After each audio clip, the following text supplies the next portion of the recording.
can see me. Yeah, I think I want to watch some of it back because I was a bit confused. Also, I guess okay, chat.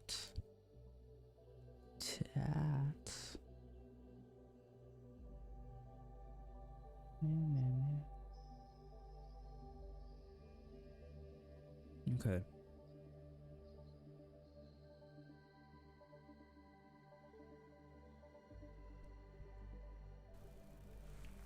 Do want to go back a little bit because I think I fell asleep. We don't care about this because we are not using a palletized buffer. Like I said before,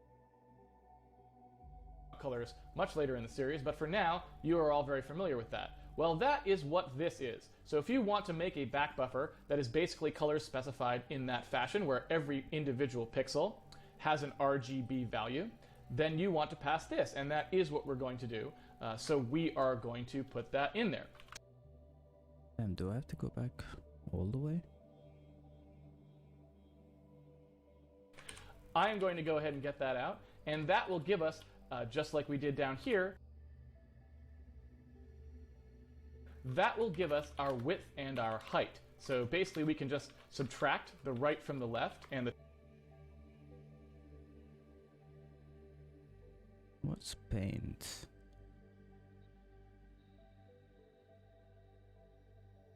top from the bottom, sorry, the left from the right and the top from the bottom, saying that correctly. We are going to go ahead and do that to produce the width and the height of the buffer that we need to fill the whole window. That's basically how big we will need it to be. So we are going to go ahead and call resize div section, and excuse me, we are going to pass it that width and that height. So in here, we are going to get a width and a height, and we will basically need to build that buffer using Windows to give us a buffer that we can draw into. Then what we will do, once we have our div section sized properly, we will actually in Paint, instead of calling this patblit thing here, which is not really anything that we want to do, we will do the begin paint, and we will use the rectangle that it passes us to basically update that rectangle with whatever the contents of our buffer was. So we're basically going to create a buffer in WM size, because we always get that anytime the size of the window changes. We're going to create that buffer. We're going to draw to that buffer during our game loop. We're just going to keep drawing whatever. Where's the buffer? Oh, he's going to create it. Whatever the state of the game is into that buffer. And then anytime Windows needs us to repaint, we're going to blit from that buffer into the window. We're basically going to copy what's in our buffer, or rather we're going to ask Windows to do the copy, since this is the only thing that can actually write to the screen like that. We're going to ask it to copy from our buffer into the space occupied by our window. Now we will also be forcing redraws at, say, 30 frames a second in order to do animation. We will be force splitting, so we will not only be painting inside WM Paint, which is just a message we get when Windows thinks some part of our window is dirty, like it went off the screen and came back, or some other window was obscuring it and went away. So we won't only be painting in Paint, but it's one of the places we'll paint. Okay. How do we do that? Well, you know what? I'm going to make a stub function first. So inside here, in between our begin paint and our end paint, I am going to go ahead and say, like, update window, like this. And actually, that I believe is actually a reserved Windows thing, so I probably can't call it update window. But that's actually okay, because you know what I like to do normally is I actually like to prefix my stuff with Win32 so that the platform layer, so it's clear what is Win32 stuff and what isn't. So that's okay. We'll just call it that, and then our names won't collide with Windows names. Windows has a lot of names to collide with. Okay, so when we basically get our X, Y, width, and height here out of the rectangle that Windows asked us to repaint, we will go ahead and pass them, like this, to our update function. And of course, since now we actually will need the window handle, because we're going to actually blit to the window, we're going to pass it that window handle as well so that it can update it. And then we are going to go ahead and erase this stuff here. So that got rid of our locally persist thing, which, like I said, I don't like and I wanted to get rid of. So we're going to now move this up here into an actual function. The function takes an hwind, right, the window handle. It takes the X and the Y that are going to be the upper corner of that thing. I prefer X, Y, width, and height instead of the top, left, bottom thing. That's that's just me. So I don't use the naming convention that Windows uses where it's right, left, top, bottom, etc. I use X, Y, width, and height. I just think it's a little clearer for me. It's easier for me to remember. And in here, we are going to update it. So what we actually want to do here is we are just going to call a function that is called, I believe, where is it? Let's see. So dib section. Can we get a dib section? There we go. Guess we should start by creating one. So we are going to have to call create dib section to get it. So we might as well start with that as well. We're going to need create dib section to ask Windows to make us one of these bitmaps. And we are also going to need the function to blit it, what is the best way? There's a couple ways. There's stretch di bits to device, but that actually changes the scale. Which one did I use? Yeah, I gotta do blit by blit. I think it's too much otherwise. Okay, I think the first one's for my. Jeez. Resize.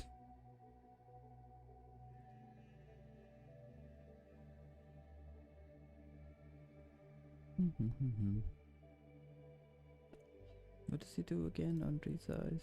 Layer, so it's clear what is Win32 stuff and what isn't. So that's okay. We'll just call it that, and then our names won't collide with Windows names. Windows has a lot of names to collide with. Okay, so when we basically get our X, Y, width, and height here out of the... Okay, good. Update the window. On Paint.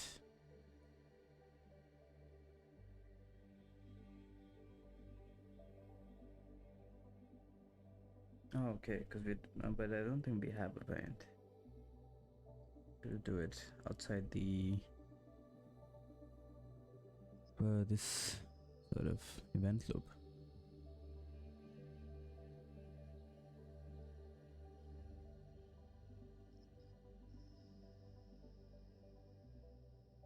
What does the resize thing do?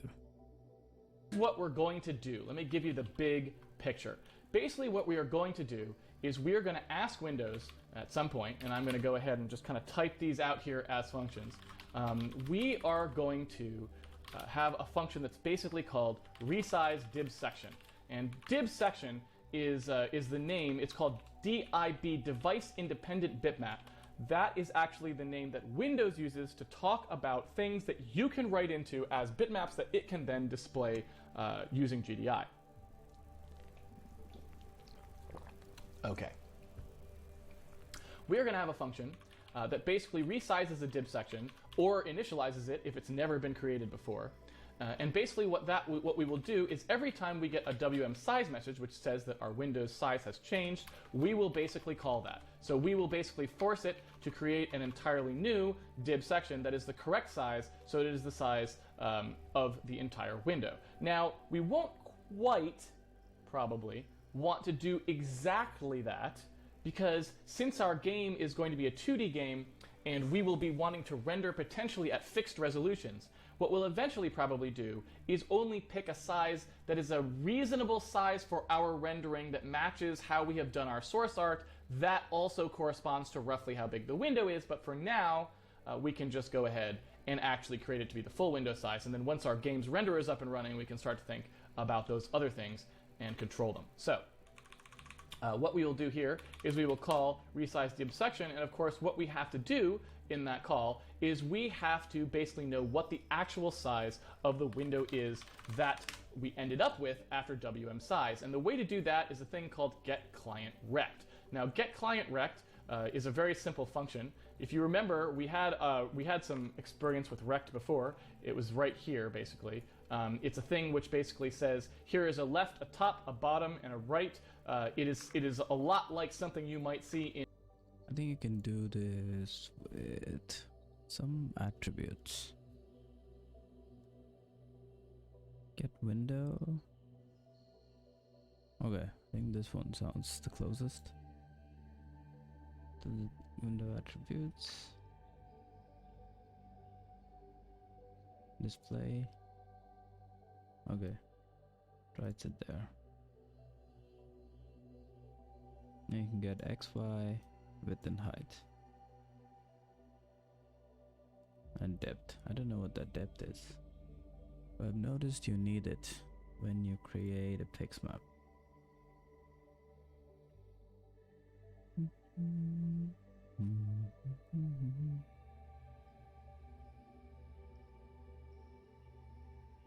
Which, as far as I understand, is the closest. I think it's the equivalent of bitmap. I am not entirely sure. Maybe they have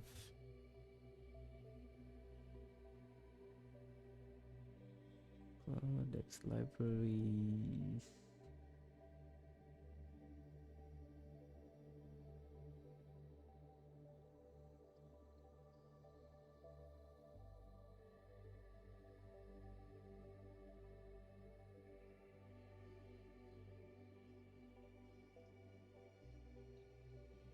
Reading from display output.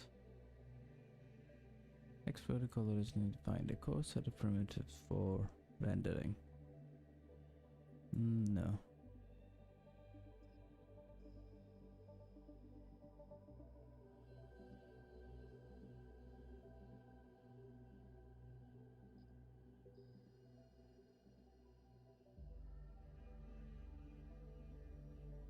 To this one? Maybe it's a bit loud.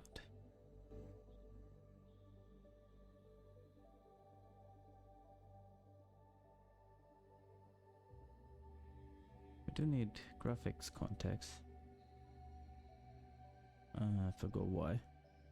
Because there was one of the methods that needed it.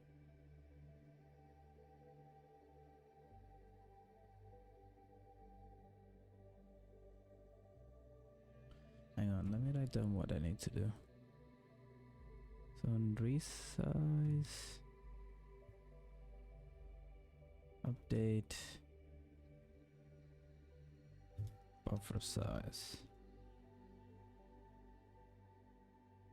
and then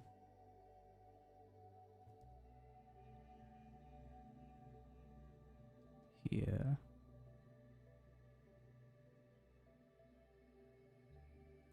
equivalent of WM8.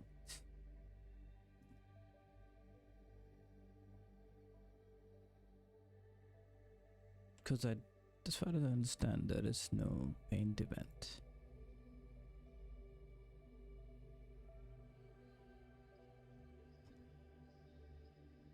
Event.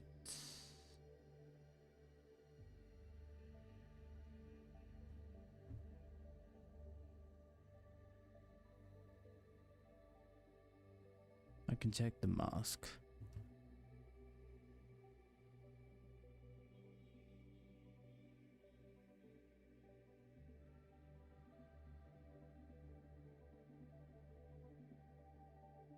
Can I find... Where did I see the mask? I guess here.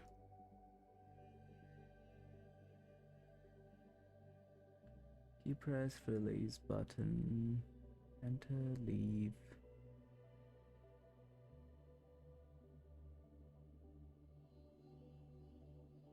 Exposure, visibility.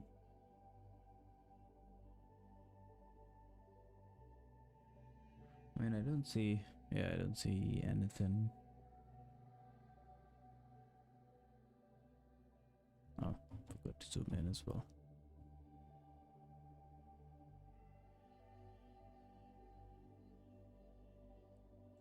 Visible.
These about the same.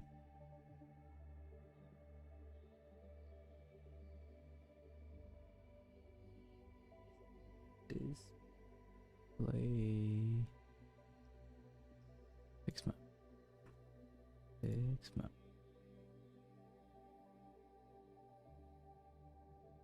Let's create fix map.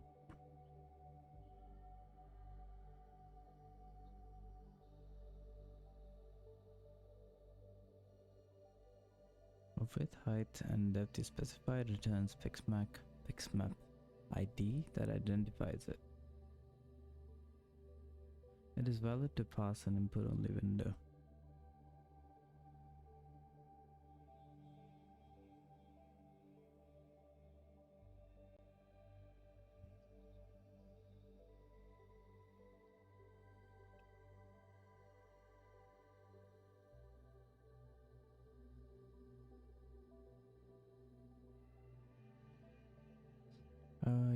I guess you can just reuse this and resize it when the window size changes.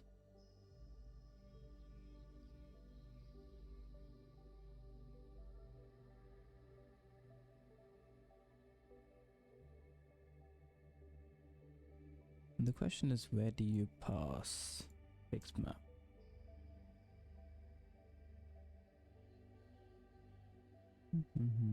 Put. I did make notes of it yesterday. X create image.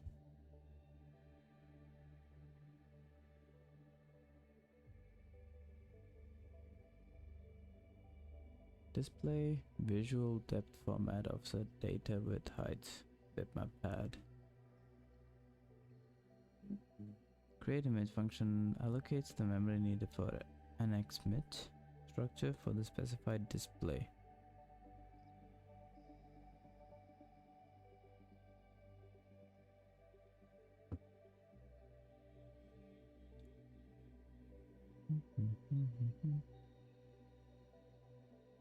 Find fuzzy format images only and are derived from visual structure passed in.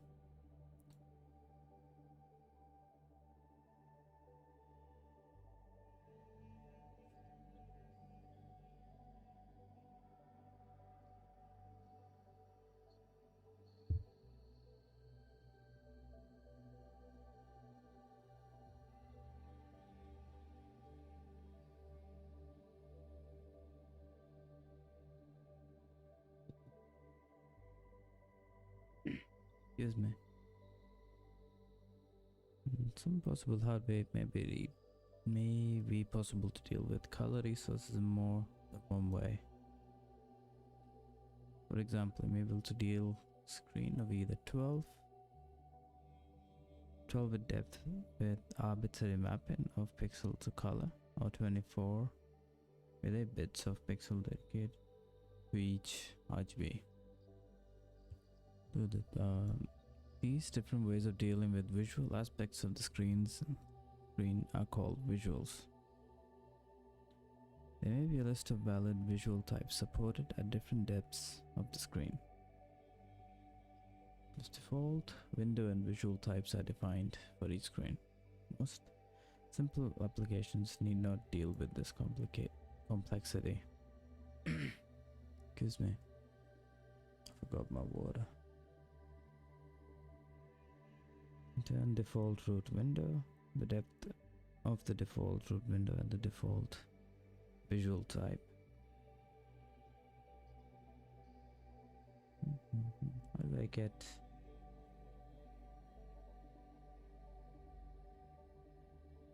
Okay, I think it's just a struct.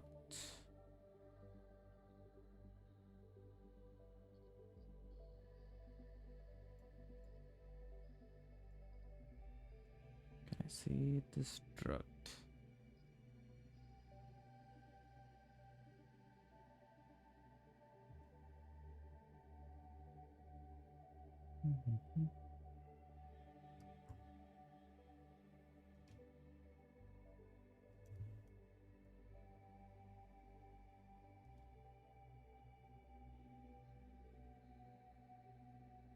some data, visual ID, class, red mask, green mask, blue mask, bits per RGB, map entries.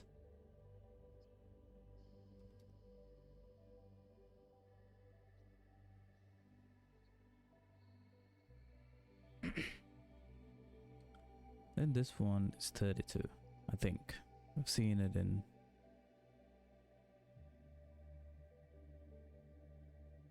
So it's somewhere yesterday. I don't know what these masks are and what's a visual ID. Did say you can get it from the root window. Luckily yesterday I did come across yeah, Sizolzing. I don't know how came across this. I mean, I saw the YouTube video a few days ago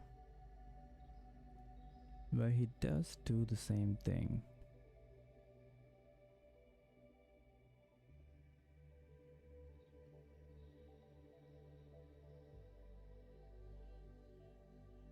Downs. He is also using X11 here. If I go all the way down.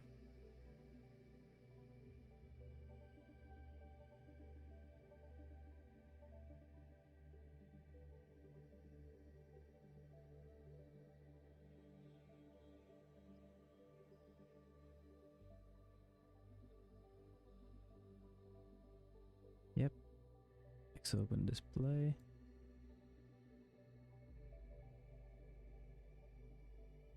I don't know what this is.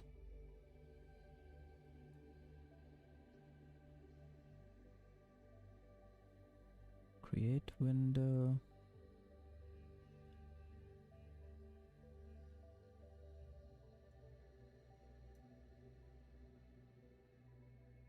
What's a back buffer?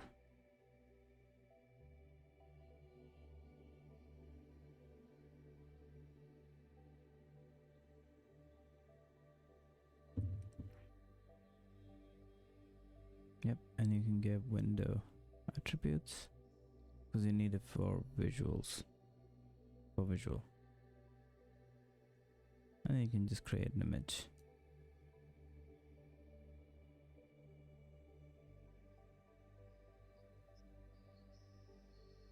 What does he use the back buffer for?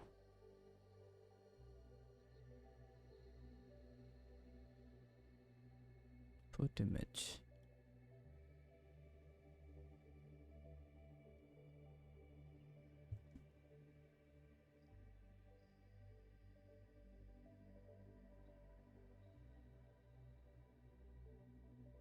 Also the back buffer is the drawable.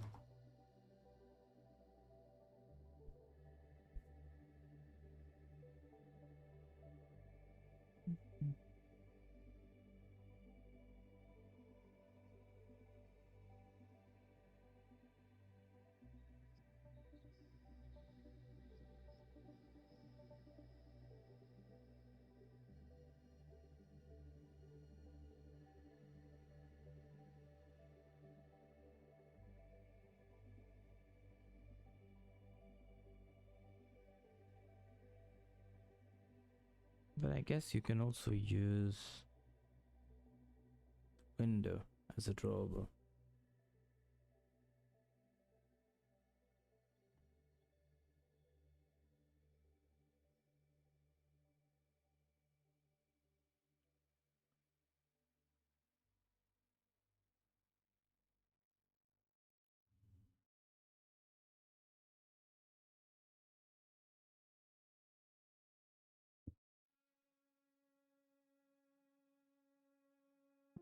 XDBE. No idea.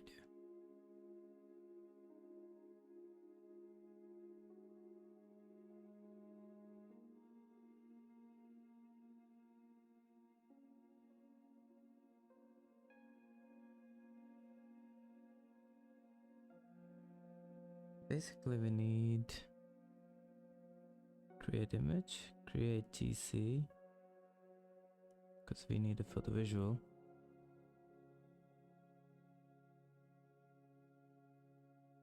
This one we've already done. That's the leap window. Okay, so this is the only thing we need to do. Just gonna ignore the back buffer for now.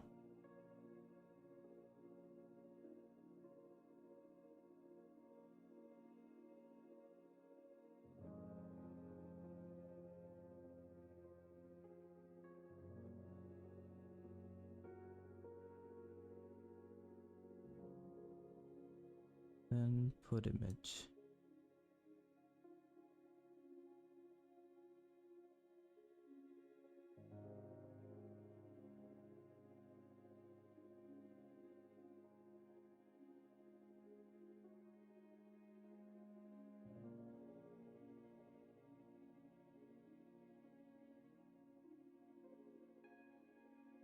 Okay.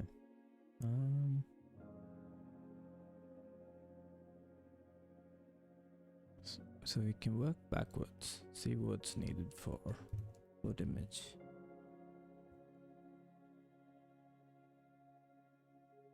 Need display GC X image. I don't know what these are. Source X, source Y, destination X, destination Y.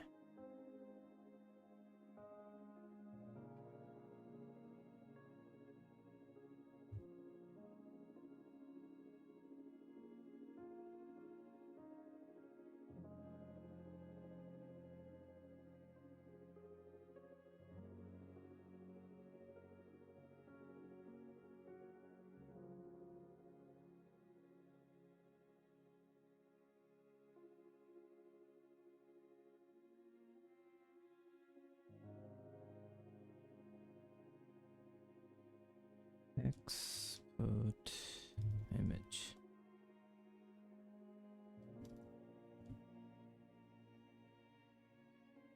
Display drawable GC and the image itself.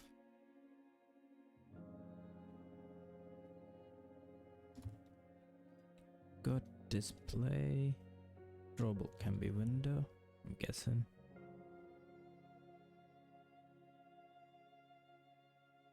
And we need the rest.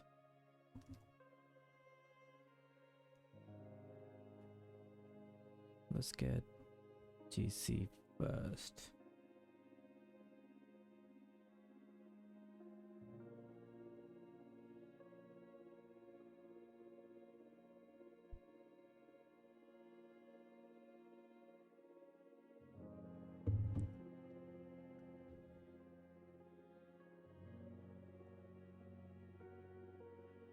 I did see this yesterday. Excuse me. So you only need to pass in the ones you need. Line width, line style.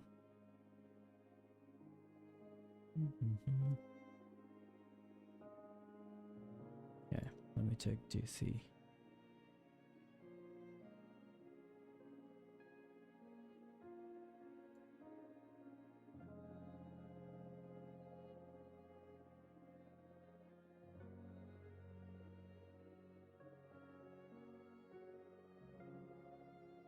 X create GC.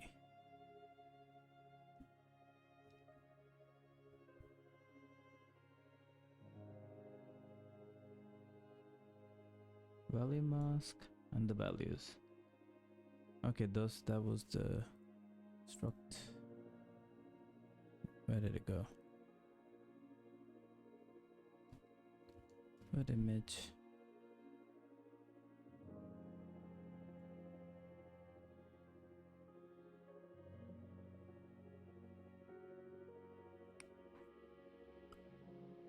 Okay, so these are the masks. And then you pass in the values in the struct.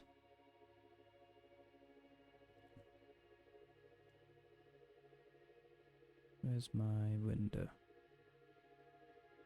Const GC equals dot X create GC. Display drawable. Something and null.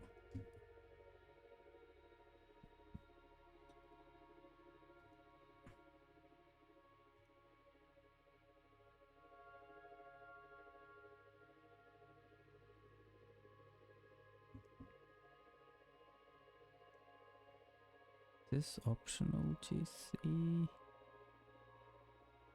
No.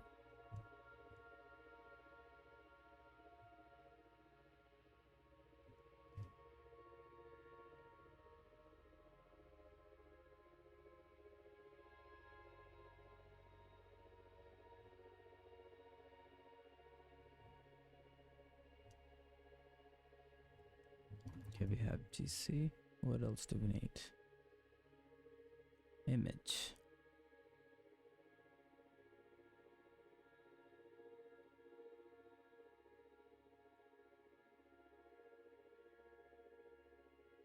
To combine an image with rectangle or drawable, use that.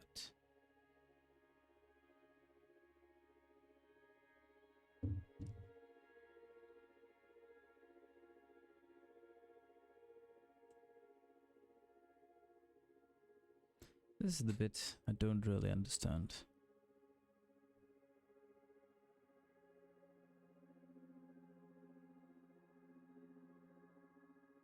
Because we need to get some value, which is in memory, or grid of values. And that's what's going to be drawn on the screen.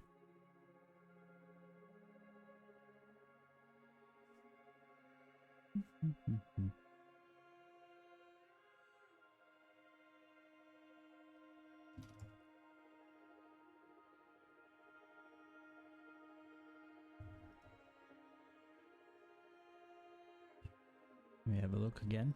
Yes. Okay, here's the image.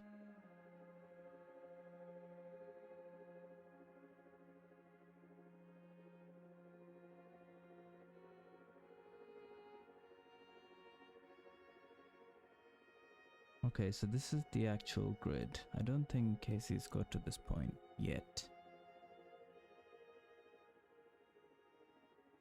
But I think after that, and there's a bunch of shit here.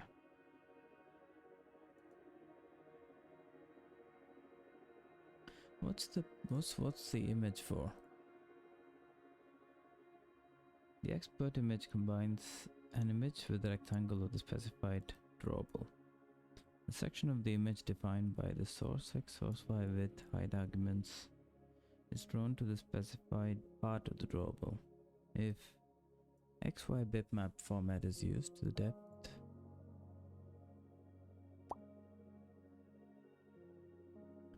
of the image must be 1, or a bad match error results. The foreground pixel in the GC defines the source for the 1 bits in the image, and the background pixel defines the source of the 0 bits. For XY pixmap and Z pixmap, the depth of the image must match the depth of the drawable. Okay, as far as I understand, maybe we can use Z pixmap, because I did look up, well, I saw one of the videos where it said it was for backplanes. Not really sure what they are.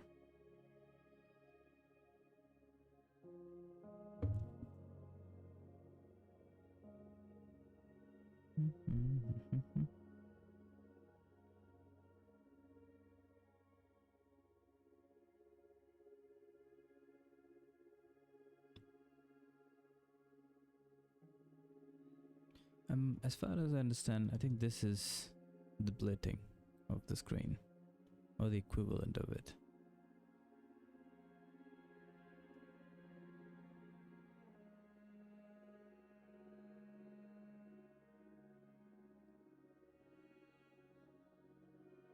Put image.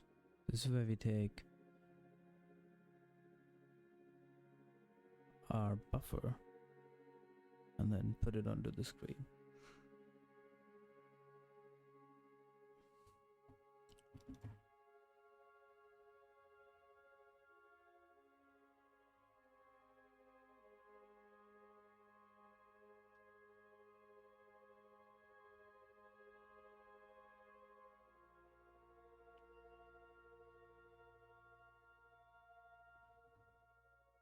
I think I can look into day 4.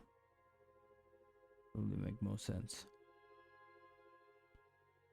I could get the window attributes.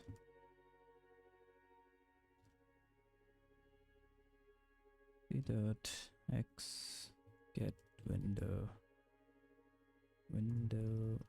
attributes.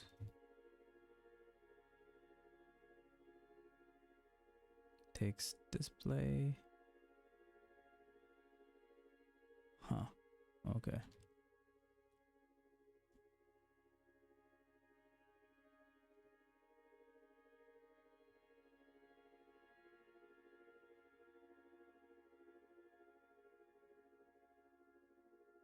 Window attributes. Window attributes equals undefined.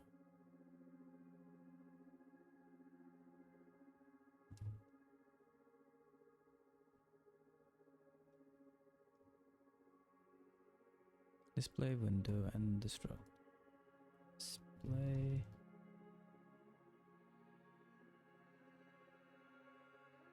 And we can use this to create the image. It's the equivalent of getting the rect. Okay, kinda getting some of it.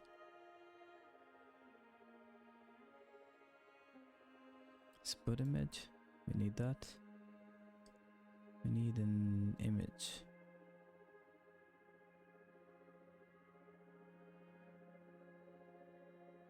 This is the part that I don't really get.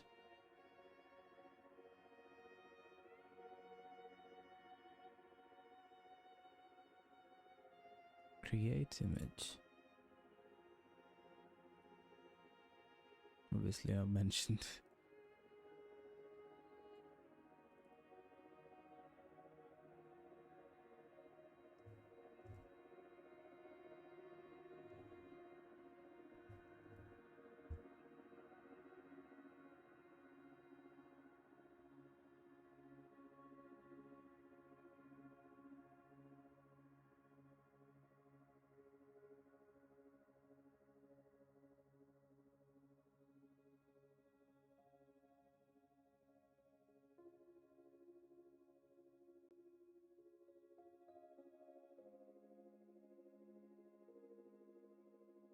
We also need a visual.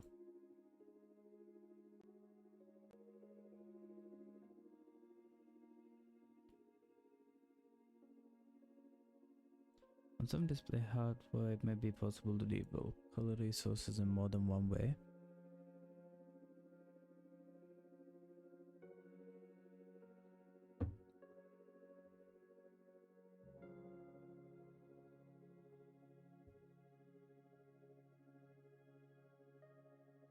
Could ask Cloud.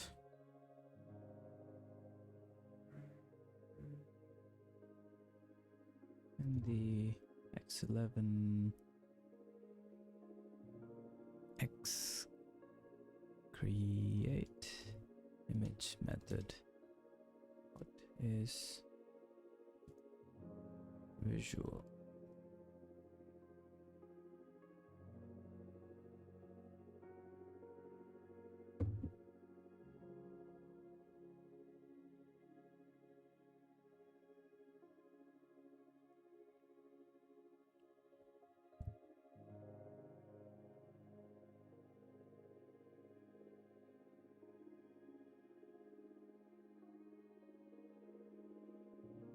What the graphics context?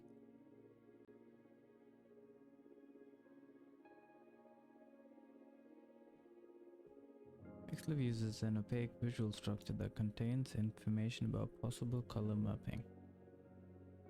The visual utility functions Use the next visual info structure to return this information to an application.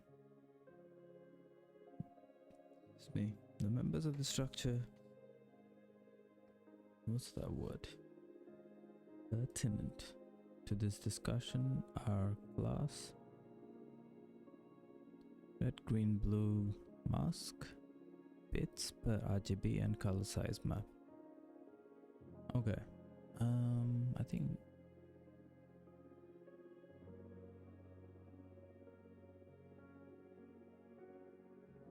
I did see it somewhere, can't remember.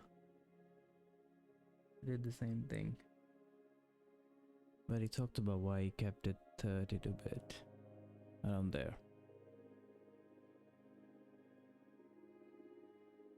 As the visual parameters pointed to a visual structure that describes the visual characteristics of how pixel data should be interpreted and displayed.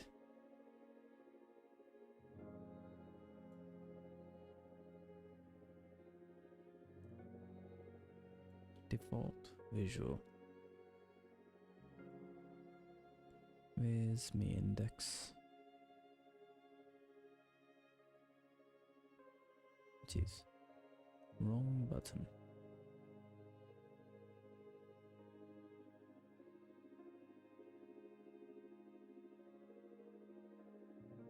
Here.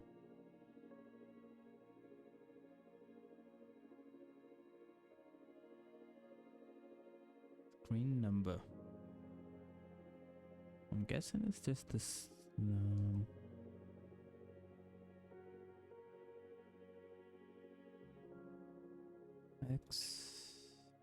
No, default visual display and screen.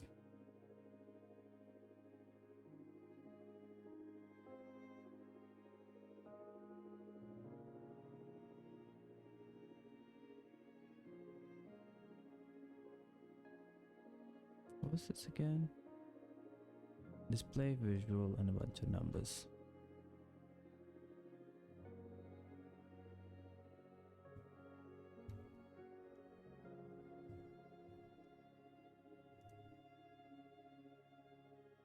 I don't know what the rest is.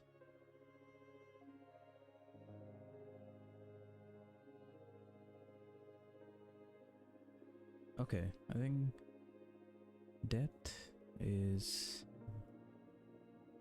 window attribute depth. Yep. Ah, hang on. It also has a visual.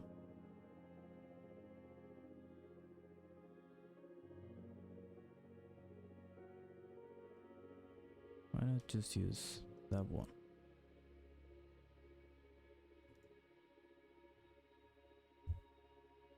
Format.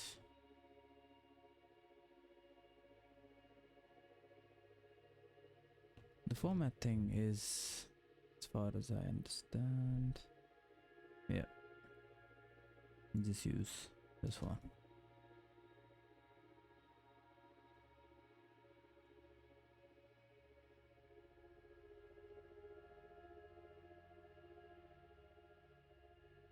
Then what else do we need? Offset is 0, because guessing. Pixels to ignore. Don't ignore anything. Data. Image data. So right now, I just leave it. No.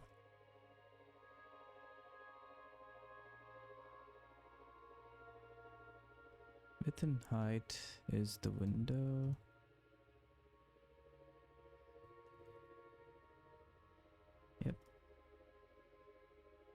And then bitmap pad. This is the bit I don't know. Specifies the quantum of a scan line. In other words, the start of one scan line is separated in client memory from the start of the next scan line by an integer multiple of this many bits. I don't know, 32 sounds pretty good. Let's just put 32 for now. Bytes per line. number of bytes in the client image between the start of one line and the start of the next. I have no idea. Shouldn't this be like a multiple of the width? I have no idea. Okay, it comes from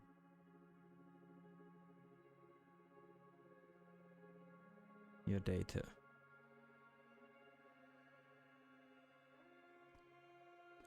I think that's as much as you can get from here. For now, I'll just put it at 0. And I'll add it to add data.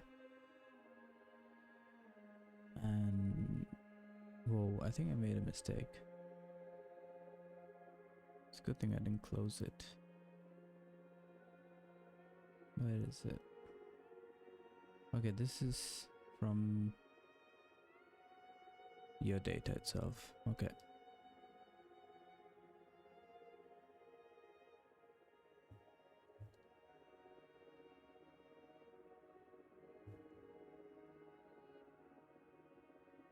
Width, height, and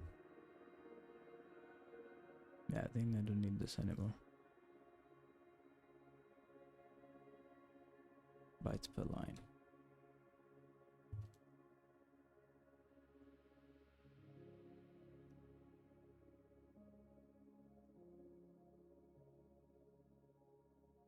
And this will go here. What else does put image need?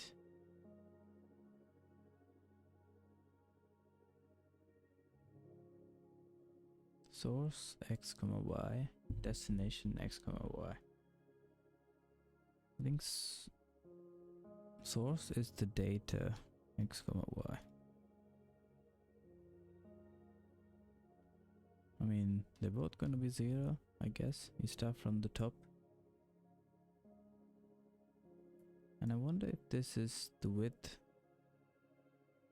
height of the sub-image which defines the dimensions of the rectangle.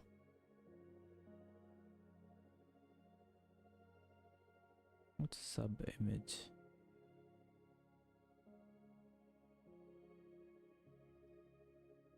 The width.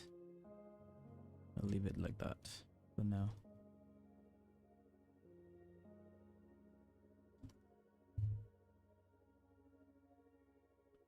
So what I still need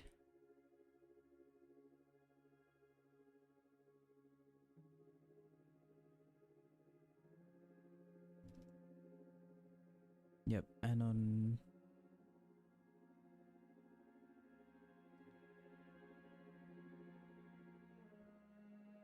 yep, this is what to do as well.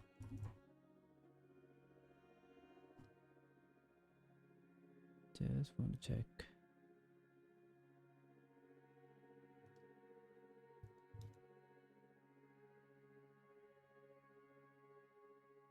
Okay. So this also is replace with data with height. Okay, so we're getting somewhere. I mean, I don't think it's gonna work.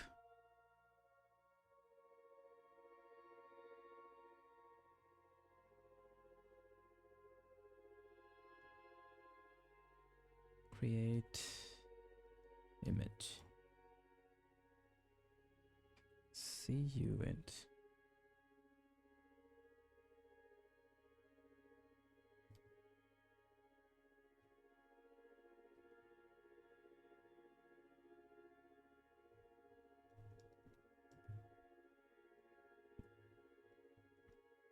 That should work, if I'm not wrong.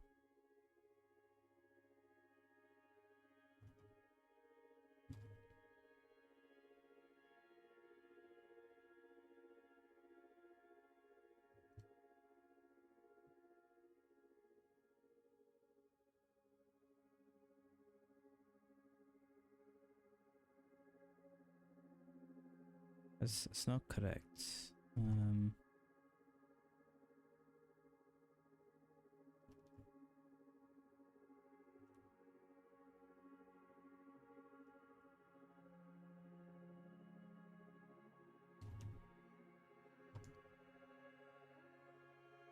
What does it return?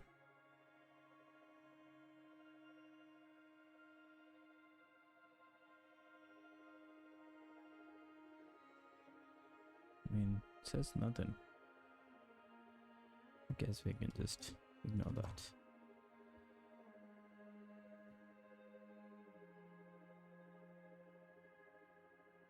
Right now, nothing should happen, but at least that works.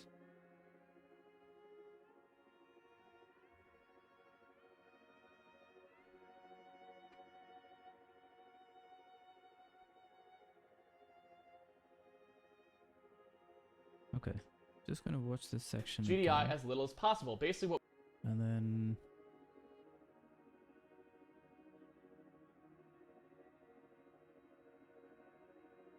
we want it to do is take a bitmap that we have already rendered using our own code and all of our own techniques and just display it to our window. In order to do that, we have to basically ask Windows to allocate a bitmap buffer for us that we can write into, something that's in a format that it is comfortable with us handing back to it. Then we will write into it and tell it to go ahead and display. Now, this involves a bunch of Windows stuff, and I wrote down all of the things that I wanted to remember to tell you, so I'm going to open my notebook here and hope that I don't. They're kind of a little scattershot in the notebook, but hopefully I'll remember them all as we go through it. So, here's what we're going to do. Let me give you the big picture. Basically what we are going to do is we are going to ask Windows at some point, and I'm going to go ahead and just kind of type these out here as functions. We are going to have a function that's basically called resize div section. And div section is the name. It's called DIB, device independent bitmap. That is actually the name that Windows uses to talk about things that you can write into as bitmaps that it can then display using GDI.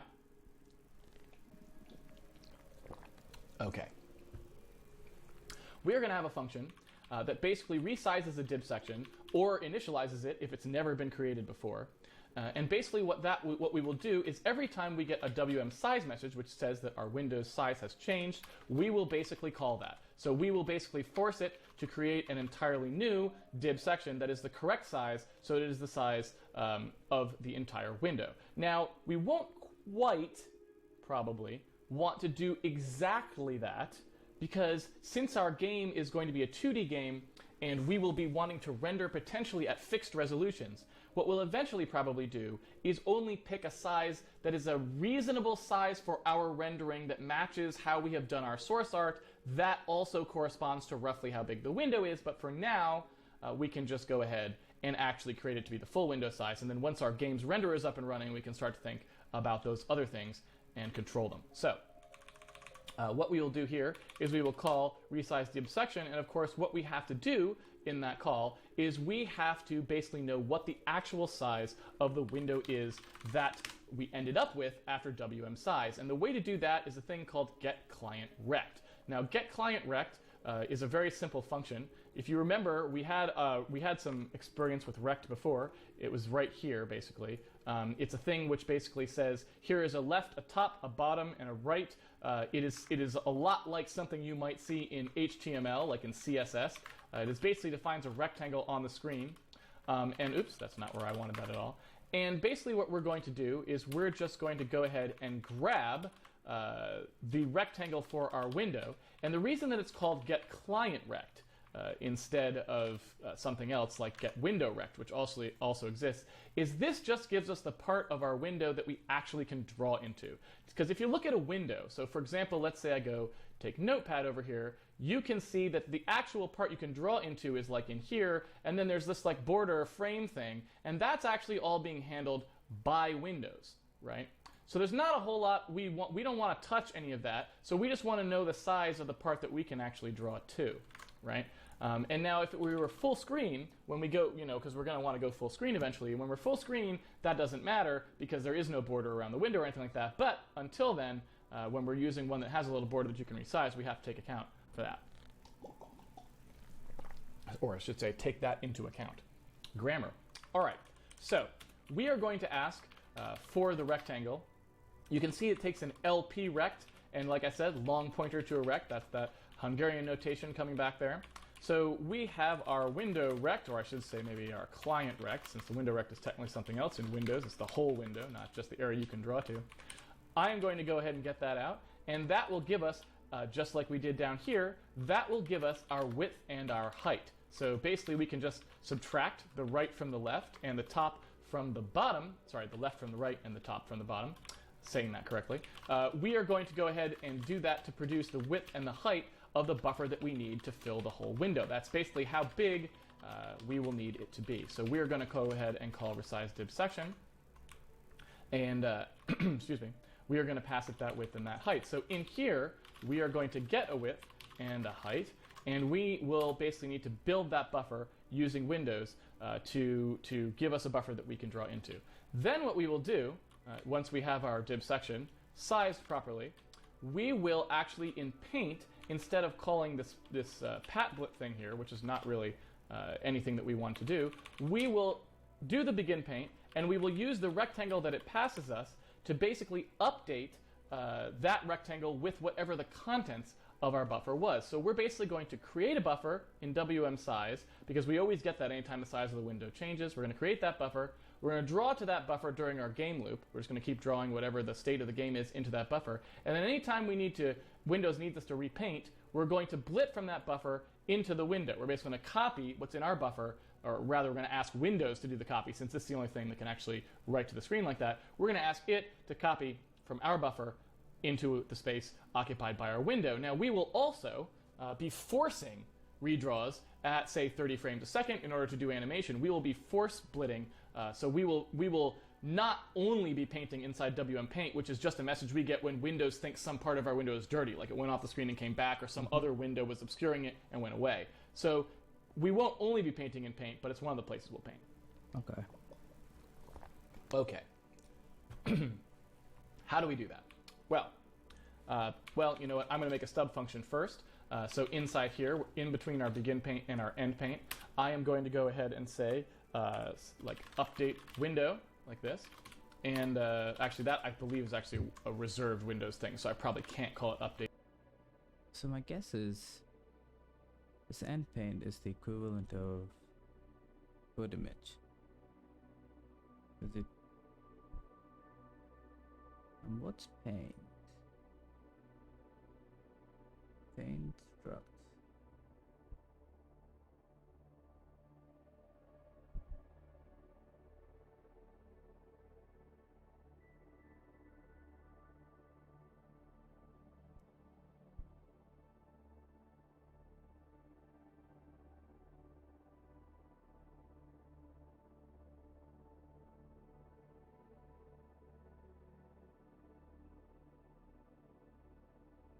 Window. I'm not sure. But that's actually okay, because you know what I like to do normally is I actually like to prefix my stuff with Win32 so that the platform layer, so it's clear what is Win32 stuff and what isn't.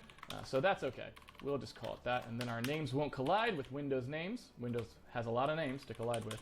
Okay, so when we basically get our X, Y, width, and height here out of the rectangle that Windows asked us to repaint, we will go ahead and pass them like this to our update function. And of course, since now we actually will need the window handle, because we're going to actually blit to the window, we're going to pass it that window handle as well so that it can update it. And then we are going to go ahead and erase this stuff here. So that got rid of our locally persist thing, which, like I said, I don't like and I wanted to get rid of. So we're going to now move this up here into an actual function. The function takes an hwind, right, the window handle. It takes the X and the Y that are going to be the upper corner of that thing. I prefer X, Y, width, and height instead of the top, left, bottom thing. That's just me. So I don't use the naming convention that Windows uses, where it's right, left, top, bottom, etc. I use X, Y, width, and height. I just think it's a little clearer for me. It's easier for me to remember. And in here, we are going to update it. So what we actually want to do here is we are just going to call a function that is called, I believe, where is it? Let's see. So Dib section. Can we get a dib section? There we go. Guess we should start by creating one. So we are going to have to call create dib section to get it. So we might as well start with that as well. We're going to need create dib section to ask Windows to make us one of these bitmaps. And we are also going to need the function to blit it, what is the best way? There's a couple ways. There's stretch DI bits to device, but that actually changes the scale. Which one did I use? I'm trying to remember which one I normally use. I guess stretch blit would be the right thing to use. So this is a quandary. So this is the one I was thinking of using. Stretch DI bits to device.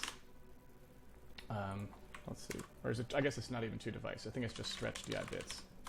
Yeah, there it is. Stretch DI bits. So this is the one that I was thinking of. And I'll tell you what that one is, and then we can maybe think about whether that's actually what we want. So what this one basically does is this one takes our dib section, the thing that I was saying we're gonna have to create, our device-independent bitmap section, and it blits it, but it allows us to scale it at the time. And I was thinking that would be a good idea because then we could always render to the same size, and then we would just, scale it up to the size of the window. And I don't know, so that may be, you know what, I think that's probably what we're going to want to use in the end, so I'm going to just go ahead and use that one now and allow Windows to do scaling in there if we want it to in the future. I'm going to use another kill rectangle if people like that in the previous stream. Kill rectangle is a fun thing to get rid of those specifiers. Okay, so I'm gonna actually start with that because I think that's what we're gonna want to use in the end, because basically, like I said, if we decide to use a fixed size buffer or a couple different fixed size buffers to do our rendering, and then we want Windows to kind of blow it up to the size of the window or shrink it down to the size of the window, depending on the circumstance, we're gonna need stretch GI bits. So I think I'm just gonna go with that. And if it turns out to be a bad call later, we will change it. All right, so all this function does, it's very, very straightforward. It is a rectangle to rectangle copy, and I'm going to explain coordinate systems a little bit later on. But basically for right now, if you could think about two rectangles, we're just going to copy one rectangle to the other. And in this particular case, the rectangles can be different sizes. So we're going to take a rectangle of one size in one buffer and copy it to a rectangle of another size in another buffer, doing scaling along the way if we need to.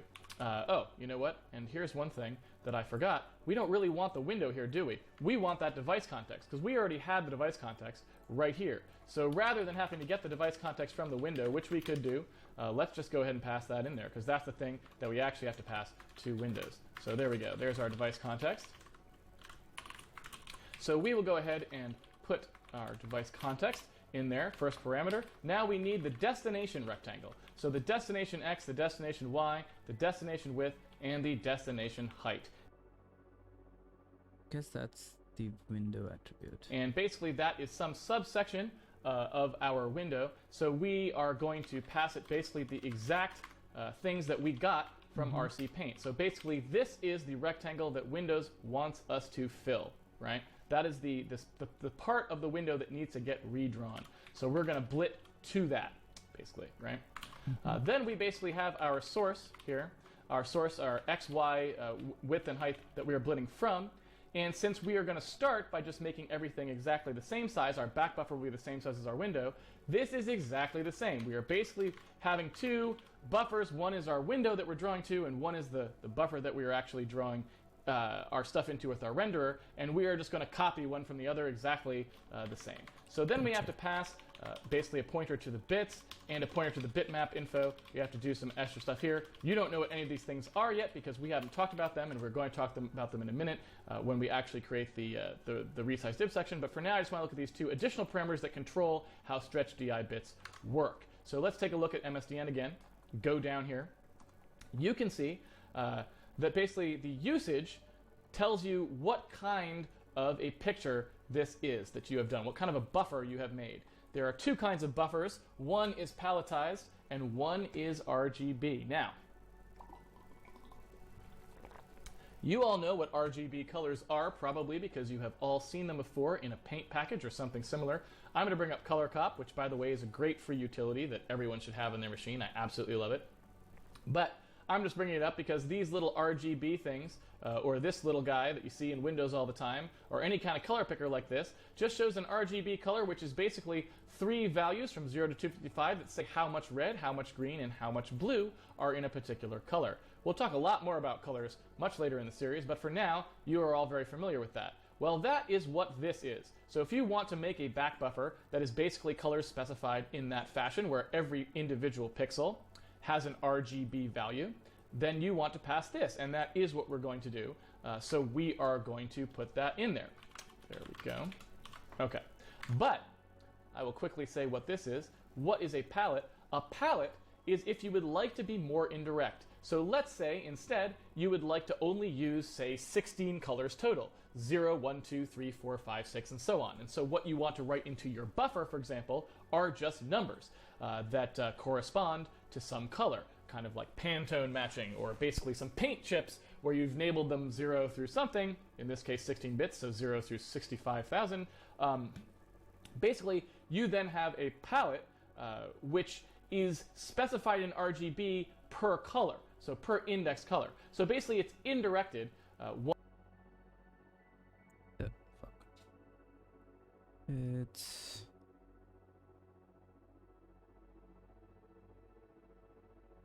where do I mention colors?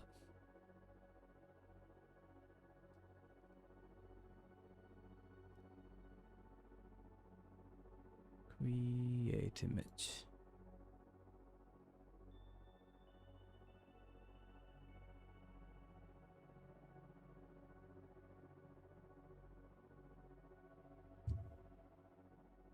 Blah blah blah blah blah blah blah blah blah. Not sure. Haven't.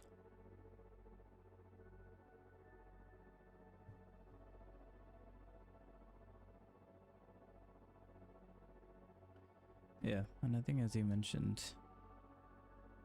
I can keep. Where's the width and the height after data?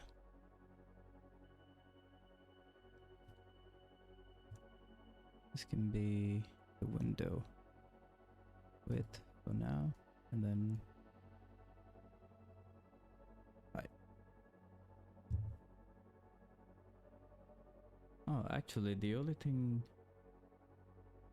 the bitmap has specify the quantum scan line, in other words, start. No, it wasn't it. Is there another 32 somewhere? No, that's the only one. Okay. I'll come back to that later. One time. So you're basically saying the things that I actually put in this buffer just refer out essentially to another buffer that will tell you what the color is. And this was done back in the day to make things smaller. It's basically a way of compressing the size of the buffer, because since an RGB value is at least 3 8-bit values, one for R, one for G, one for B, that's 24 bits, you could get away with less by using an 8-bit or a 16-bit palletized mode, where you basically just use, say, 8 bits to say what color you're going to do, and then those 8 bits told you to look up in a table of colors that were specified as RGBs. You don't have to worry about that at all, because those days are kind of long gone, although they sometimes come back when you're doing things like texture compression. But fortunately for us, we don't have to deal with that. We can actually do direct RGB writing into our buffer, which is much, much more convenient. So, finally, we have a raster okay. Too sick to talk today. Raster operation code. And the raster operation code is something that says what kind of bitwise operations you want to do. Now, if you remember from the intro stream, there are a lot of bitwise operations, things like XOR, things like AND, those sorts of stuff. And if we go look where it says they're documented in BitBlit, you can see those here. And basically all this does is it says what to actually do to the destination. Now, all we wanted it to do, we didn't want it to do any fancy bit operations. We just want to basically overwrite the destination with the source. We just want to copy. And so what we're going to do is actually just use source copy, which is defined exactly as that. It is a numerical code that tells StretchBlit to... So far, Handmade is just pure... Yeah, it's only day 3. Yeah. I think it's only... He does. You can just jump ahead to, I guess, I don't know, somewhere. Well, it's gonna take me like a lot longer to do the same thing because I have no clue how X11 works, so I'm just trying to find the closest translation. Do go ahead and copy the thing directly. There you go. So that's really all we're going to do with StretchBlit. That will update our window for us. This will get a little more complicated as we start. Hang on.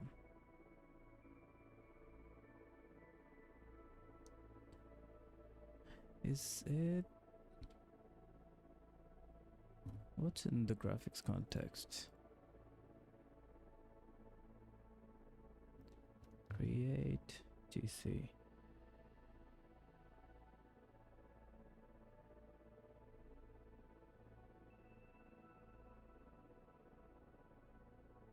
And join all. There's no mention of RGB anywhere.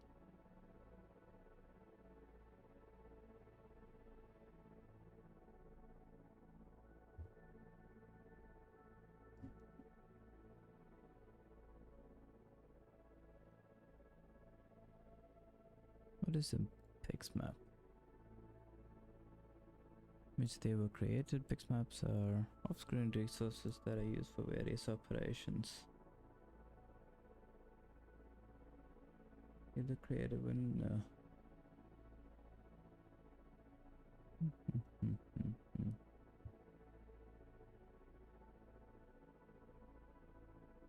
No, I don't think it's the same thing.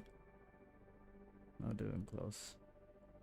Start to handle other things, but all we really need to do now, if we want to update our window, is we've got to find a place to get these bits and the bitmap info from. And the way we're going to do that is through create div section. This is the part where we actually create the back buffer, because obviously to put that back buffer to the window, we have to actually make it in the first place. And you can see the things that are involved here. First, there is a bitmap info structure, and we'll talk about that, what that is. There is a h-bitmap, which is a handle to a bitmap that it returns to us.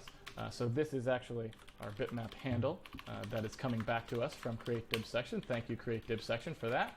We're going to need a device context, but you know what? That device context is not going to come from where you think it's going to come from. It's going to be a little bit bizarre, but we'll get to that. And then we're going to have to look at a couple of these other things here. We have some other things that we've got to specify. So let's go to the MSDN and check out what our options are. Create div section. Okay. Here we go in create div section. We have to get a device context, and I'll talk a little bit about where we're going to get that in a second. We have to pass a pointer to a bitmap info, and that bitmap info is going to be something that we fill out. So this is an easy thing to do. We'll just go ahead and pass that, and we'll fill this out in a second. There we go. The iUsage parameter.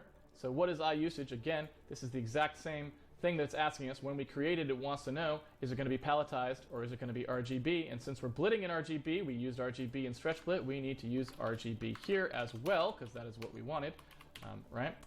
Then we have a pointer to the bits. And so this is actually the big moment. This is the actual memory, this is the bitmap memory, that we are going to receive back from Windows that we can finally draw into with our own renderer. That is the big thing that we wanted. That's what we really wanted out of this whole platform layer, and that's what we're about to get finally, after 2 days. So, the...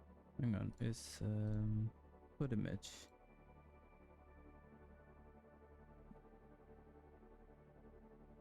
X image, yeah. So this is where my guess is the data we need to put.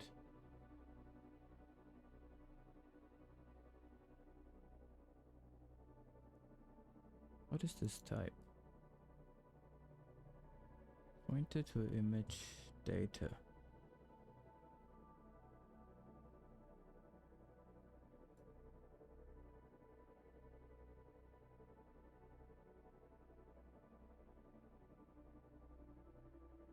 Oh, I totally missed the rest of it. Red mask, green mask, blue mask.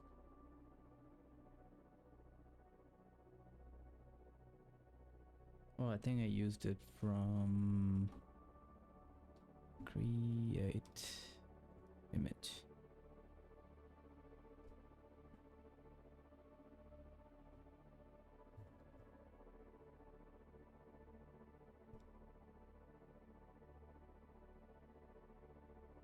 I think we use the visual for that. Right. Yeah, so it uses whatever the default one is. Where's data? Okay, it's just a slice of bytes. I mean, that's fine. Okay.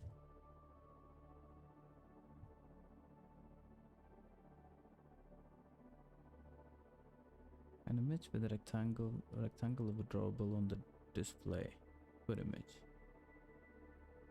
Right. That's like the update display.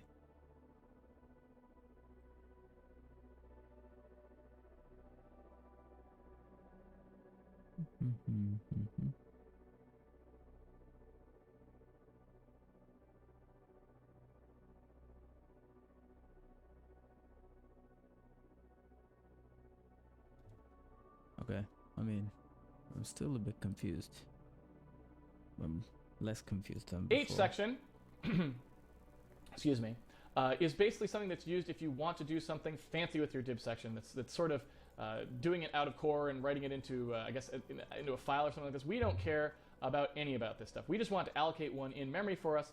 We don't want it to back it with a file or do any of this stuff. I don't actually know if it does back with a file. It may just actually use some kind of memory mapping for it. I don't know. I've never actually used this parameter, so I don't care at all about that, and we're not even going to spend any time on it because time is of the essence here on this stream. And finally, we have an offset, which is referencing this thing. So since we know that we're not passing this thing, and it's ignored if this is null, we can ignore that as well. So there is our create div section call. It will create the div section for us, and pretty much that does everything we want it to do, except we did not fill out the bitmap info that we are passing to it. So what on earth is a bitmap info? Again, this is all the vagaries of programming on Windows. It's a bit esoteric, and I don't blame you for going, what on earth is going on here? I think he says that because he hasn't seen the X11 doc yet. I don't know. I don't think it could be worse, but it might actually be worse than the Windows API. It's just the way it goes. Here we are in the bitmap info. So, we have a bitmap info header. It's called .bmi header, and we have an RGB quad, which is BMI colors. But also, to be fair to X11, it's also really old, so I guess. Now this is a little syntax that's used in old school C, and then basically if you define an array at the end of something, it allows you to make it variable length. You can basically keep on going off the end of this thing, accessor-wise.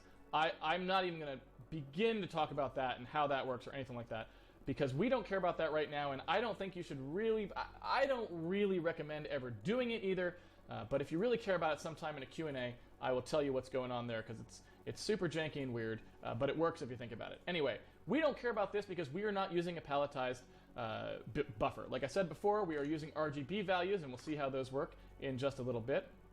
Probably tomorrow's stream will be a lot about that. But anyway, this is basically where the palette goes. It's a variably sized array that will contain all of the colors that you plan to reference in your buffer. And since we don't plan to reference any colors, we plan to write the colors directly into the pixels where they belong. We don't have to worry about that at all. So BMI header is really the only thing that we need to know about, and because we are going to have to fill that out in order to specify what we want. So in here, you will see all of the things we have to specify. So BI size, it says the number of bytes required by the structure. So that's basically Windows asking us to put into the structure itself how big the structure actually is. Now that makes some sense probably, because maybe they want us to include like this if we had one of them or whatever. Sometimes Windows just wants you to pass the size of things so they can tell what version of the API it was that called them. But basically, what we need to do here is use that size of function that we saw before, where we can get the size of things. We saw that in the intro stream, to basically just find out the size of the structure itself. So hey, whatever the bitmap info structure is. Now, do they want the size? Which do they want the size of, ladies and gentlemen? Do they want the size of this, or do they want the size of this? That's the real question. Number of bytes required by the structure. It doesn't say. And An application should use information stored in the BSI measure to locate the color table in a bitmap as structure. Oh, here is the clue we needed. It says the color table, which is I believe this right here. It says the color table is the thing that comes the BI size, yes, BI size after. So this is exactly what we want. Okay, so if you were in the intro stream, you remember us doing something exactly like this. We basically took a pointer we cast it to a char star, which is exactly what they're doing here. That is Windows pound define for a char star. We casted a pointer to a char star, and we added a memory offset to it to get to a new place in memory. People who remember the stuff from the intro stream, you are very happy right now because that is exactly what you need to know. So now we know what that size parameter actually is. The size parameter is how big the header is so it can skip to the color table, which to me suggests that it should only be this size. It should only be this thing here, and it should not include the color table. So we're going to go ahead and use just the size of the header portion like that. Next field we need is the width. We know what the width is because that is getting called right here. We know what the height is, so that is right there. We know what the planes are because that is sort of an old school notion. Basically, bit planes used to be when you would specify multiple chunks of memory that get combined to give you the color. We don't have to do that anymore. Thankfully, all of the pixel RGB values are not stored in like a red plane, a green plane, a blue plane, or something where you have 1 bit per each. The equivalent of that in Linux is the pixmap thing. Yeah, so that's one thing I did notice somewhere. When you create an image,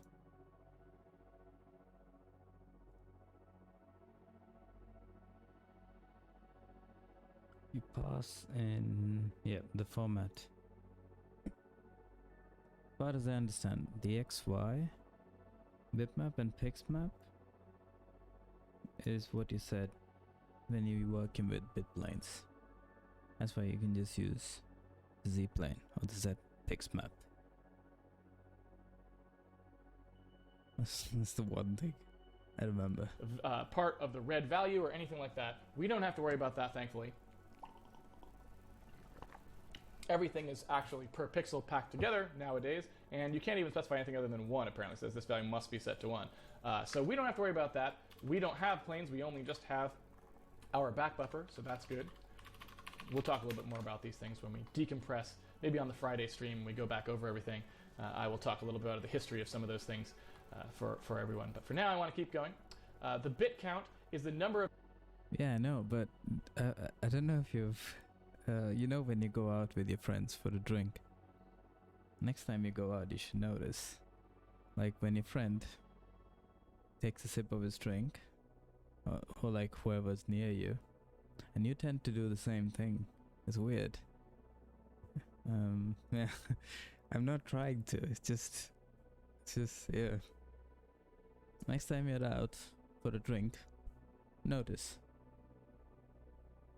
Bits per pixel. Now, 24 is actually how many we need, but I'm going to ask for 32 for reasons that will become clear in a little later. The reason I say 24 is because we need 8 bits for red, 8 bits for green, 8 bits for blue, just like you would see in, say, HTML or something like that.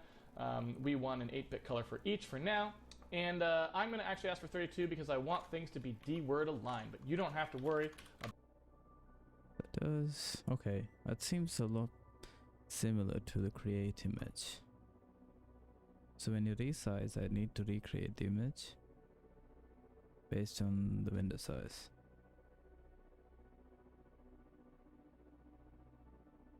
Okay. About that just yet because we're going to talk about alignment totally separately. All right. And that will involve us opening up the Intel architecture manual, which is always fun, ladies and gentlemen. You will enjoy it, I promise you. So, we can then say what kind of compression we want, and we do not want this compressed at all, because what we want to do is be able to write to it as fast as possible and blip from it as fast as possible. We do not want it to be doing any fancy compression, so it's going to be thinking about things at all, trying to compress them. We do not want that. So we're just going to pass BIRGB for... I'll be right back. I'm out of coffee.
Let's go. For the format, sorry, what was the actual format name? It is BI compression.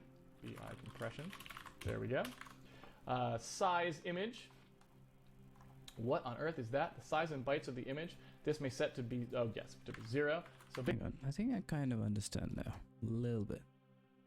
So when I resize, what data is just... Whoa, what's this? Oh, that's the build. I could have a method. Update window. No, resize window. I just call it resize.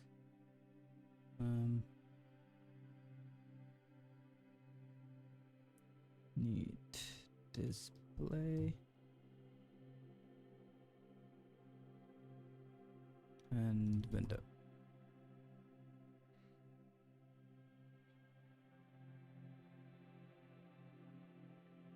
Yeah. I should return c.x image. Yep.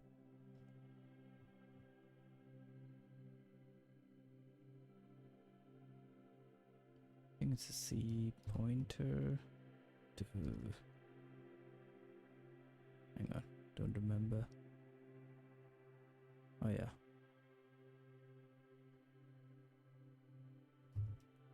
Struct underscore x display.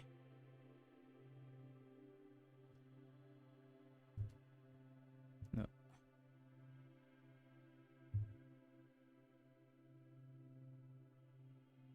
Check here. Optional pointer to display.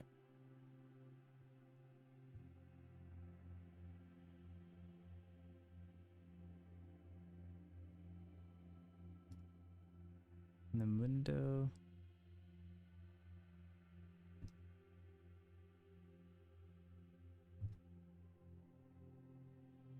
It's just window.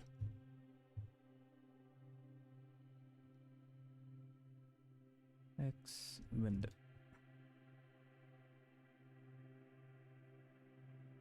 Why is it going there?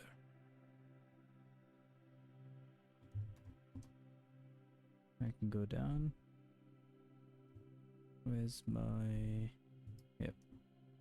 Get window attributes. Get image.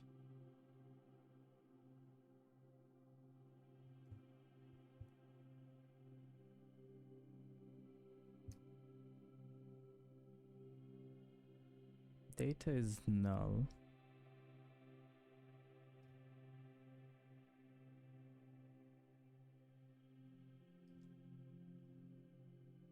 I go where's data?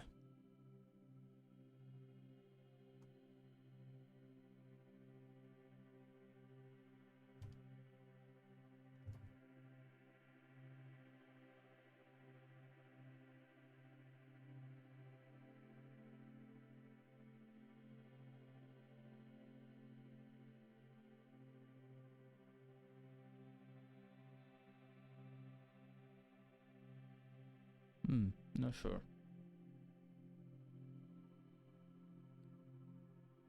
It's a C pointer. Slice of C pointer to a U8. So it's basically a slice of bytes. We don't know how big it is.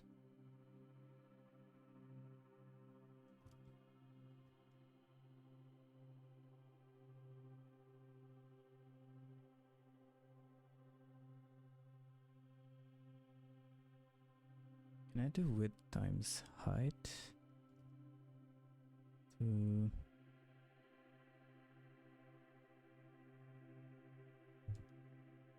U8.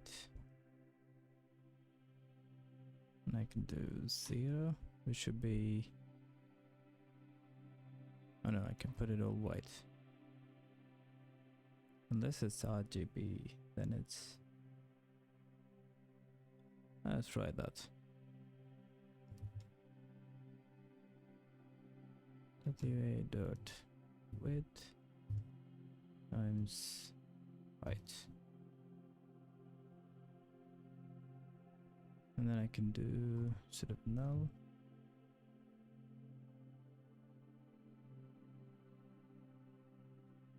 Data.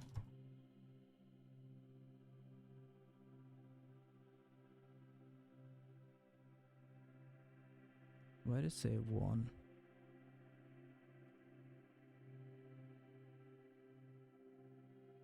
Oh no.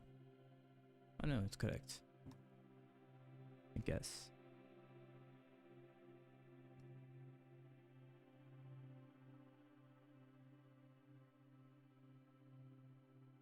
So I get the existing square and then just print it right back.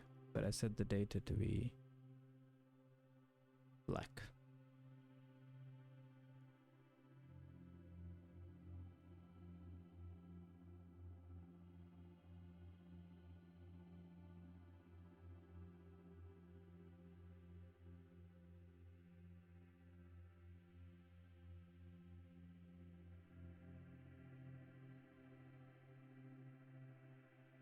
Not sure.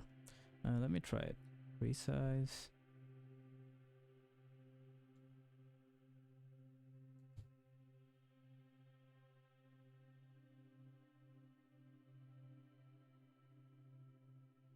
Display, comma, window. I think I don't need these. I can just get it from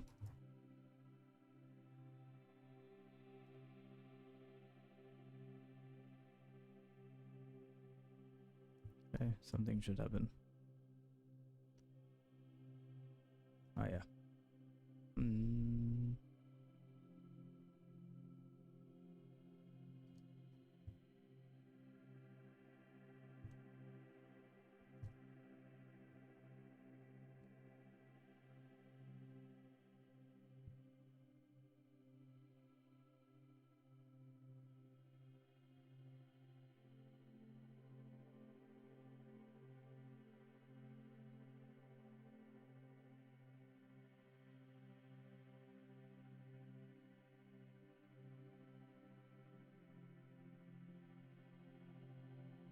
It's not comp time known.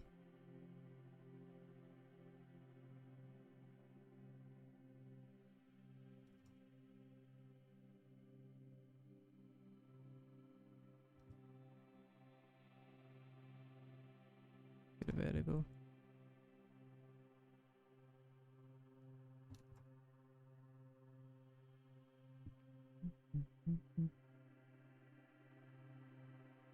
Yeah, because it is runtime.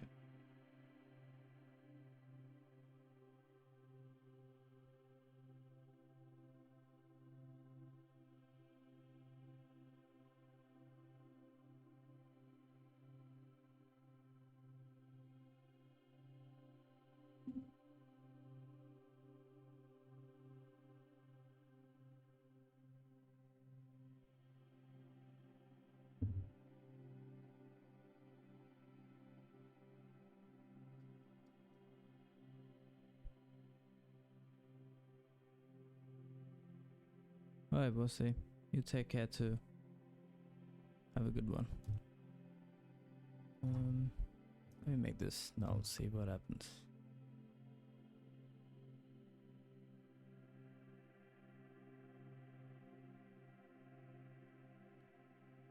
Copy that and put it here. Hang on, I gotta use that image though.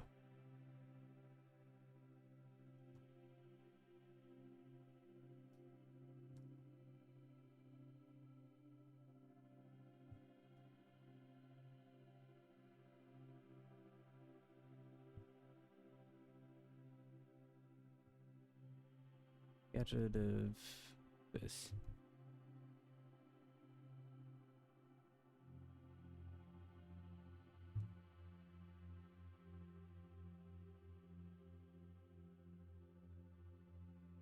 Expected.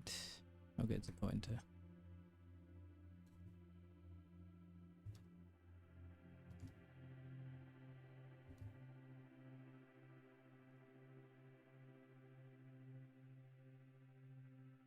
I mean, now if I resize, something should have. Fuck. Okay. Fatal IO error, bad address.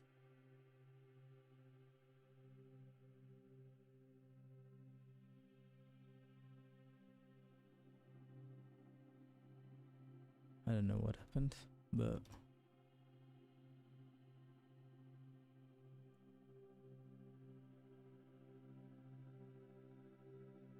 the only thing I can think of is that data is null.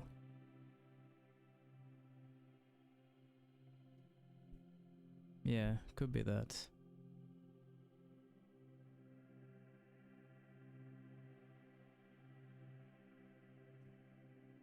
Could ask Cloud. How can I make this runtime known only?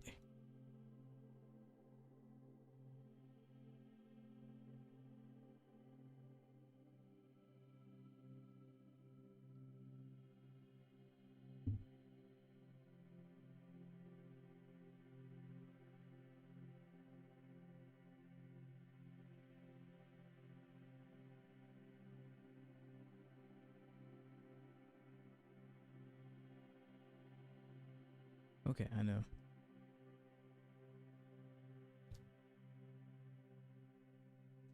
Const buffer is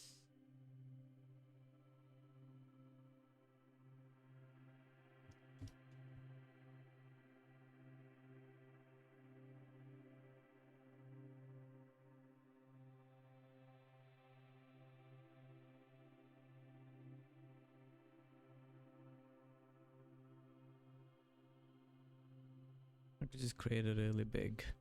What's the max?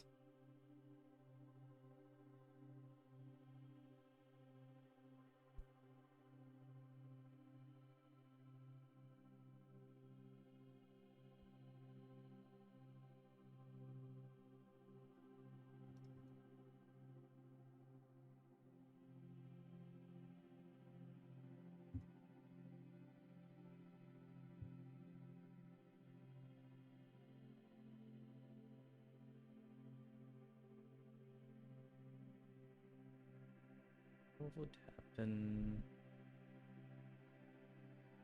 And it should just turn to null.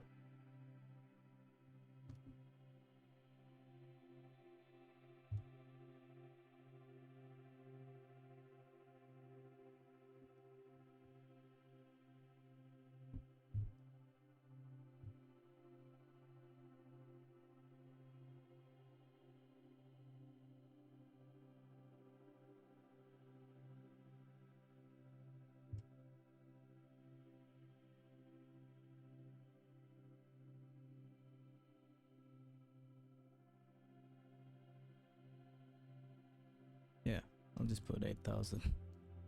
Shouldn't go past that.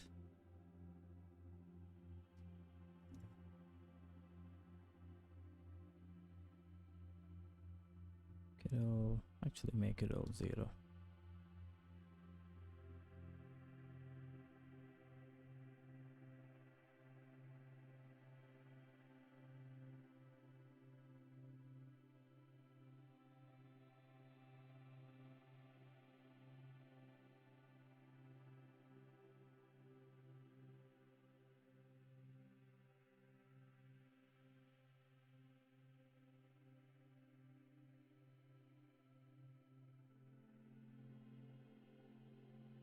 Will this work?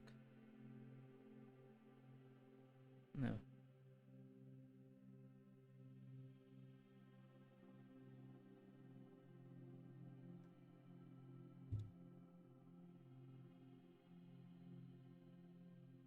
Let me simplify it for now, and then just here, instead of null, this will be buffer 0 to width times height.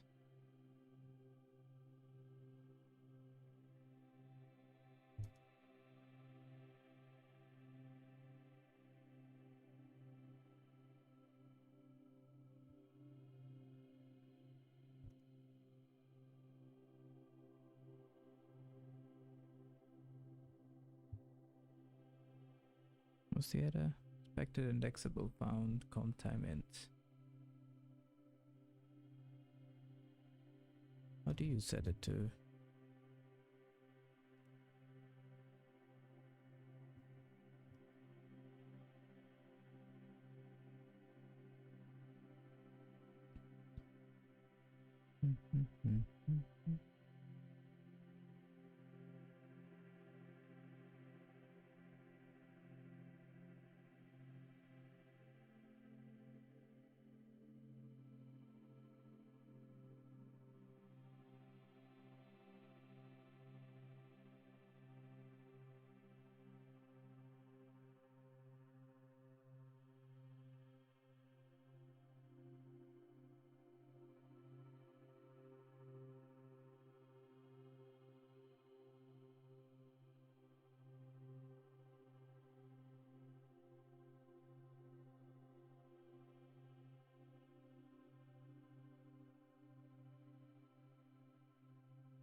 As far as I remember, that's correct.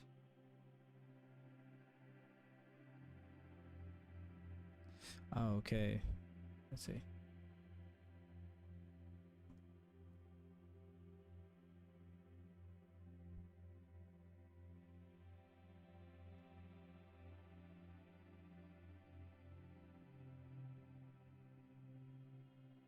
Expected type. Okay.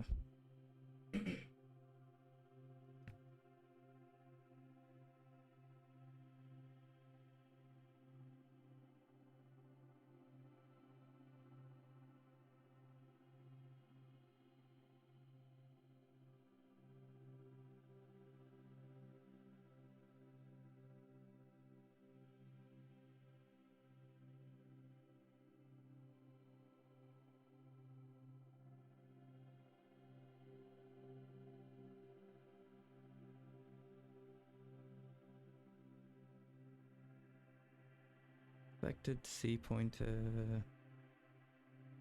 Yeah, I did. Do I have to like cast it?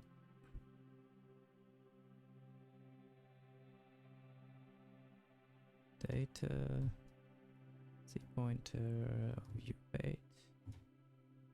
To cast.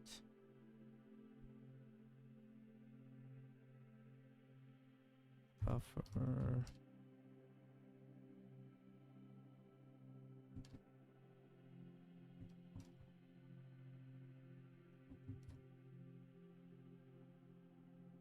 Check doc.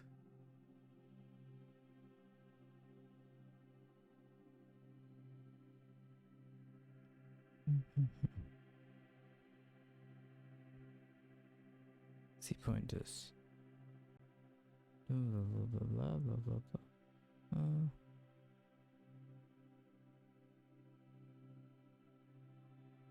Type is avoided whenever possible.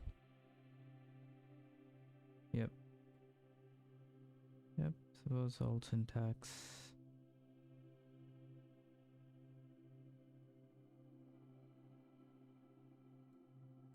Suppose type coercion.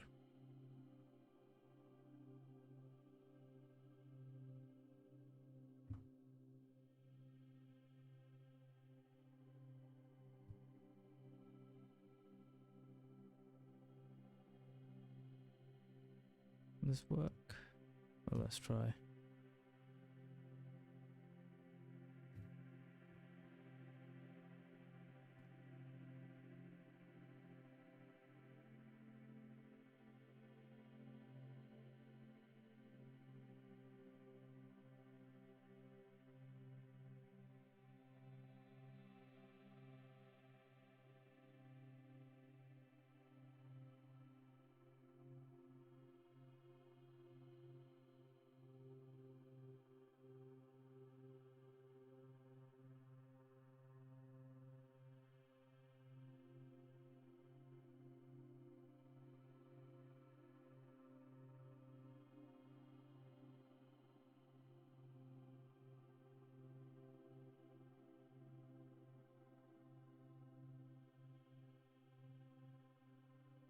Nah.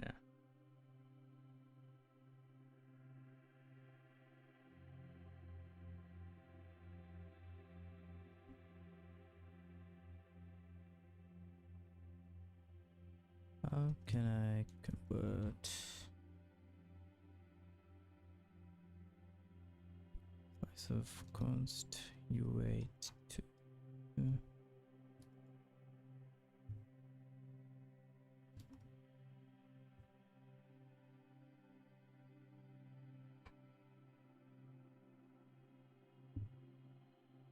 C pointer is const cast of slice the pointer. I mean, that doesn't look right either.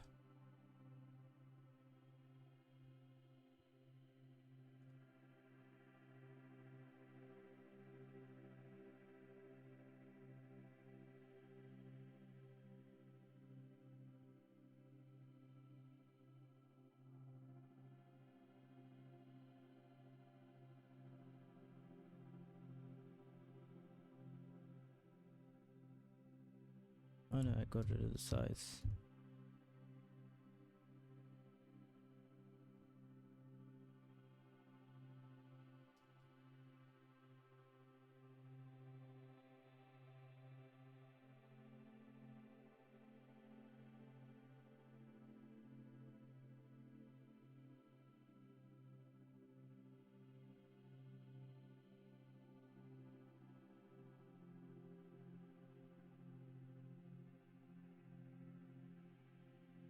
Okay, I didn't expect that to work.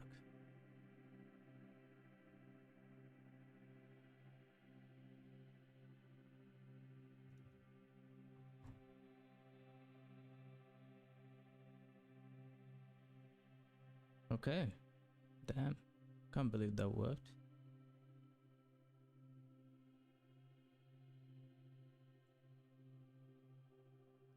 But I don't think it did.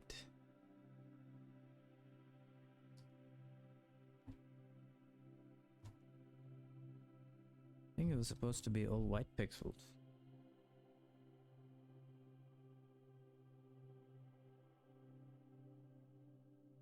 Unless the data is not right.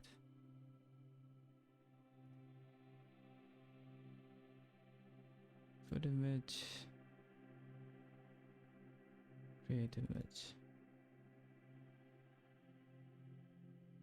pointer to image data.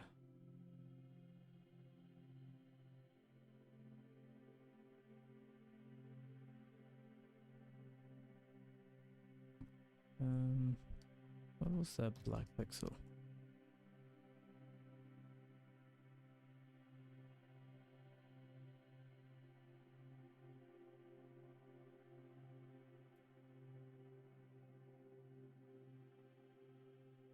If it is RGB,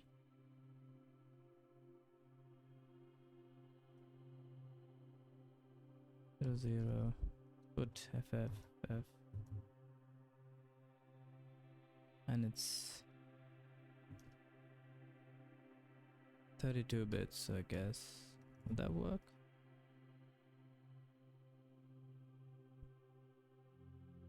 Yeah, it's too big.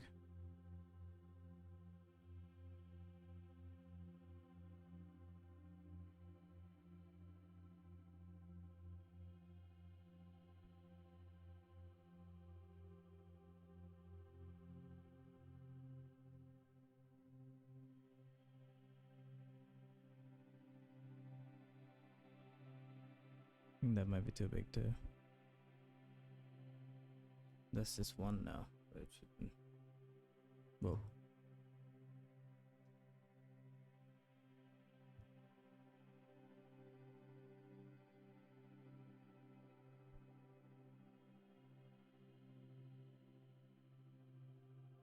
And now it doesn't do anything.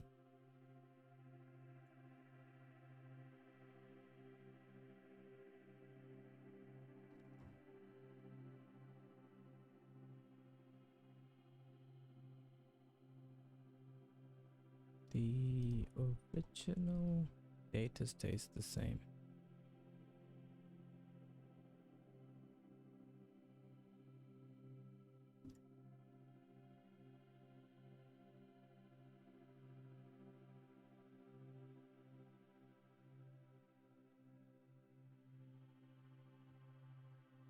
Okay, I mean, I can figure that out. That's not a big deal.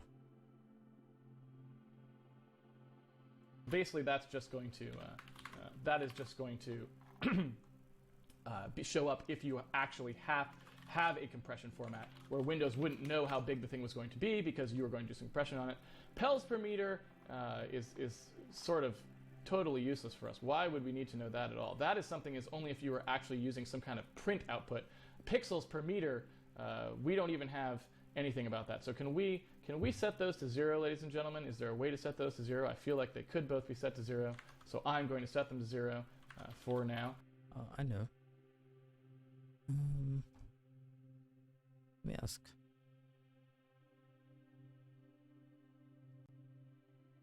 Using export image, how can I set data to be black pixels?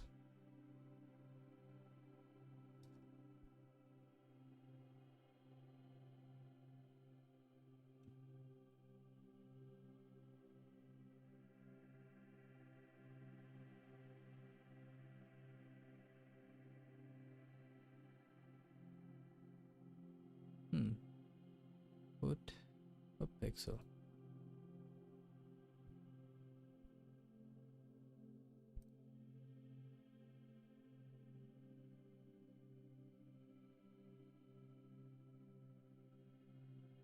X image, XY, and pixel.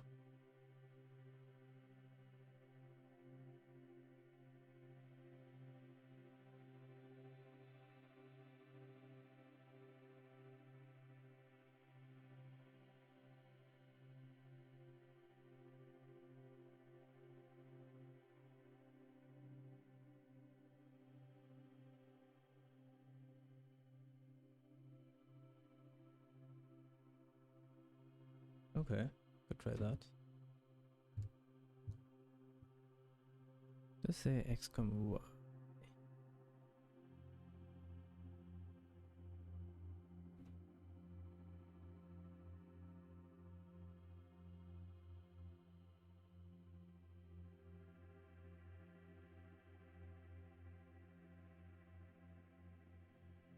Dot X put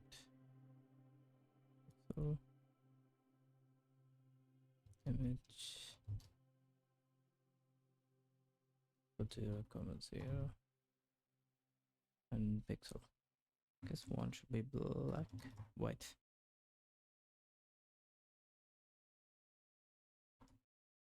Put it down and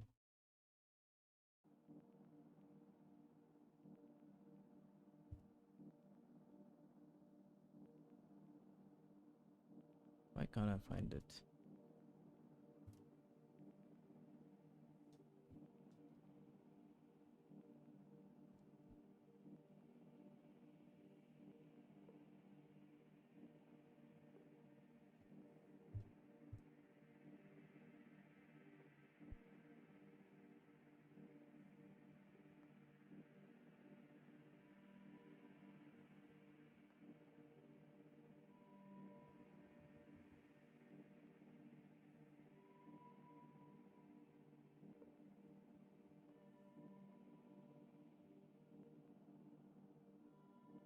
Let's see, W black pixel.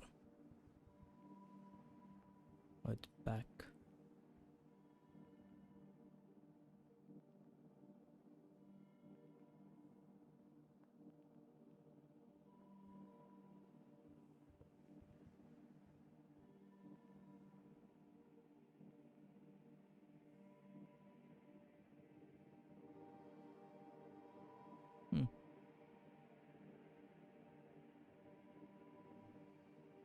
So how come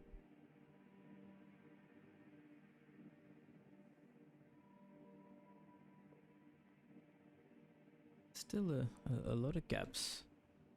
in my understanding of X11. That's not defined. Guess it's gonna fail. Yeah. Maybe it's in X utility. Something like that.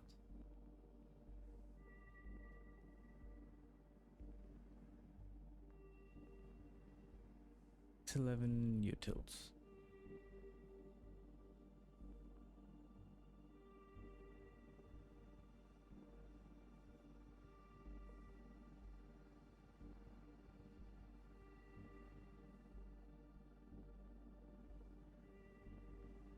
Let's see, it's somewhere. It's 11 handbook.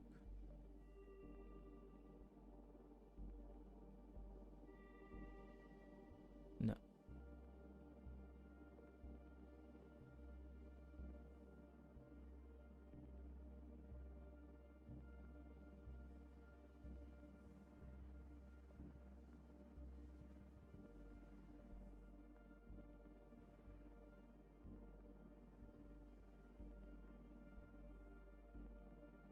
X utils.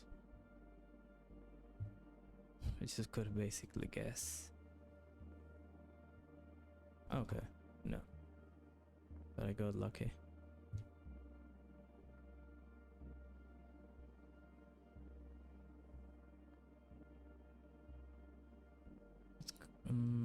Okay.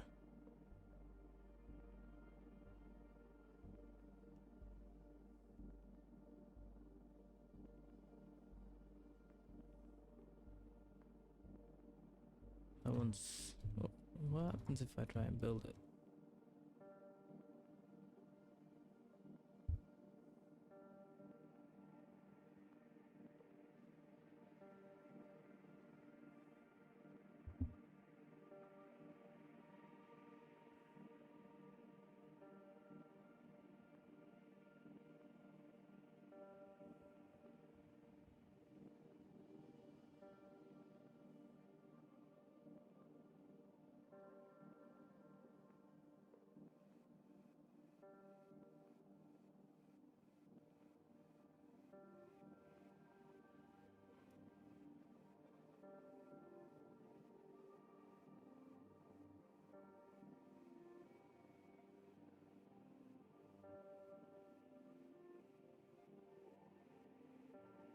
Basically, if I set data to 1 or 0, should change the like pixel.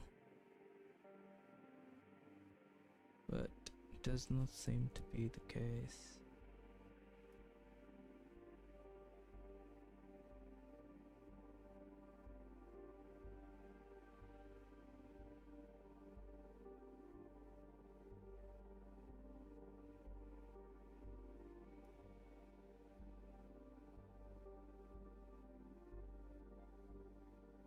No. Alright, let's carry on for now. I could check. What's that project called?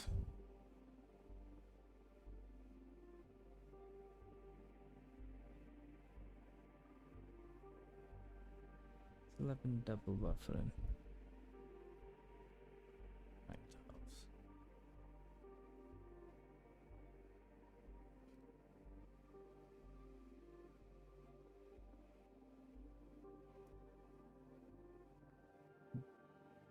Let's put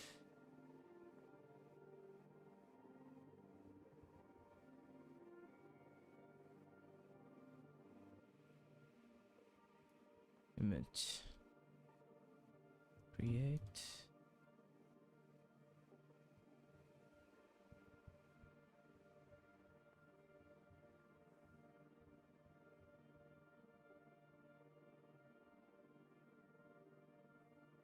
red pixels. What is R?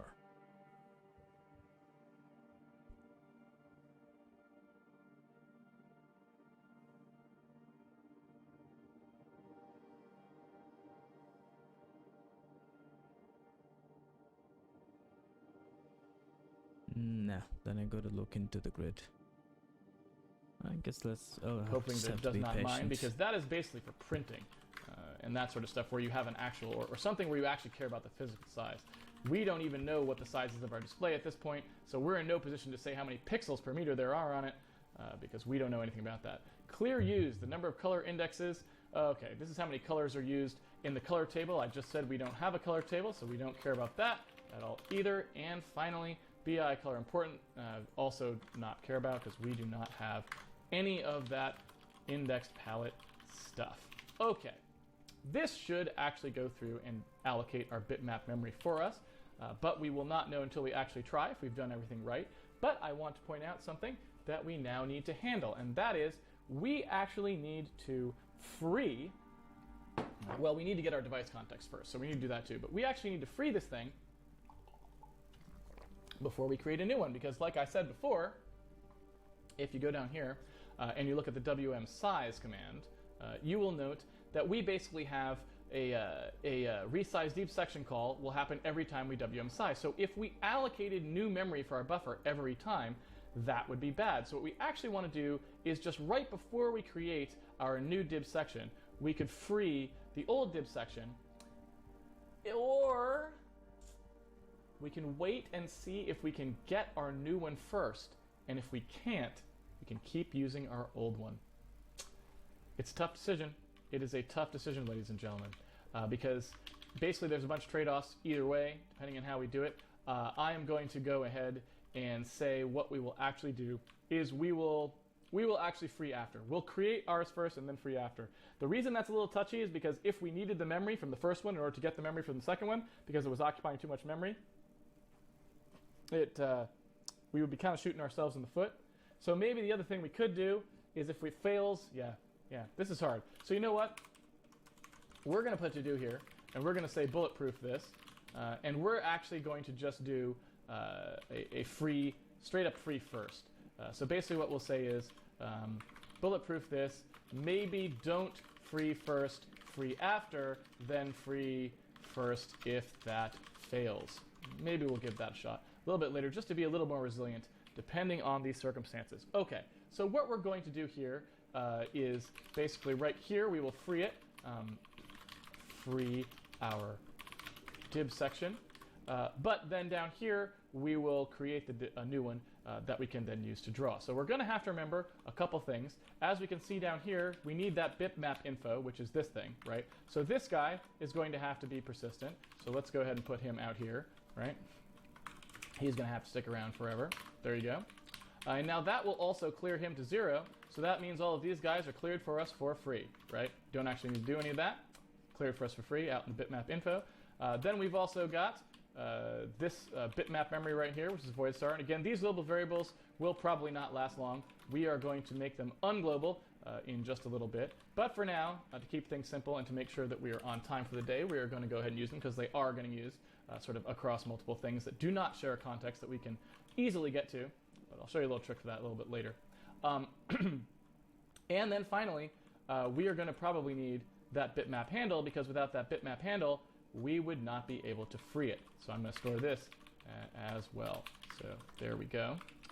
And what I am going to do is I am going to say bitmap handle, global variable, there we go. I am going to say at the top of this, if we want to free our div section, basically what we're going to have to do is if we actually have our bitmap info initialized. And since this is the first thing we initialize, I'm going to go ahead and switch on that. I'm going to say if that's actually initialized, then we assume that we will have to actually get rid of this stuff. I don't know if bitmap handle actually is something I can test for as well. Let's take a look at that. What is that actually defined to be inside Windows? I don't know if that's the thing we can test on. Let's take a look. Bitmap, hbitmap. Type def, it is a handle. So I don't know if that'll come back as invalid handle value or what. That is a good question. Let's take a look at create div section and see what it says the return value is on failure, because I don't actually remember. Hang on. Now I'm a bit impatient. Must be somewhere here.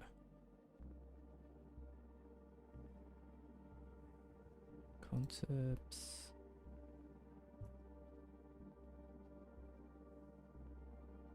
Nothing. Get image output. Fine, rendering options, blah blah blah. Don't need that yet.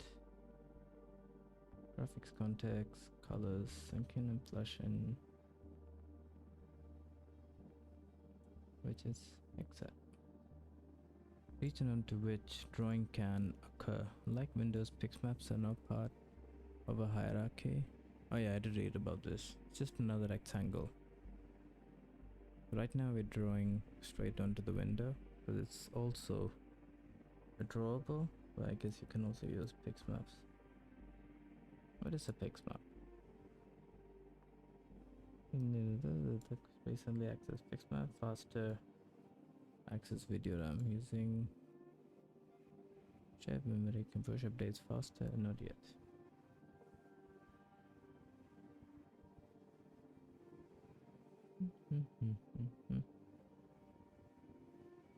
Syncing grabs.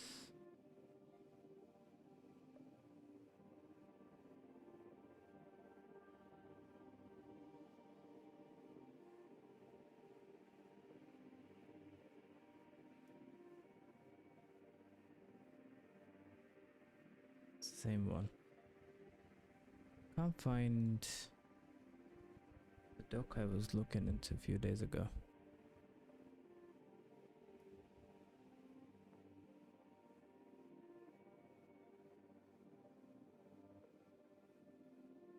No, it wasn't that book.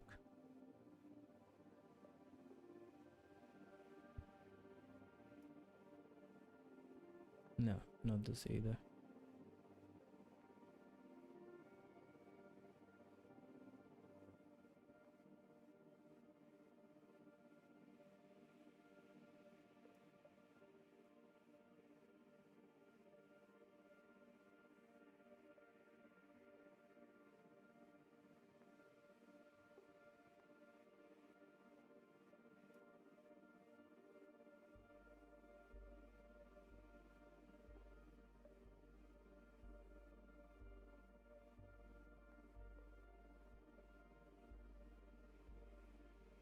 Into information, display functions. Connect, obtain information, close. Window functions. Done this.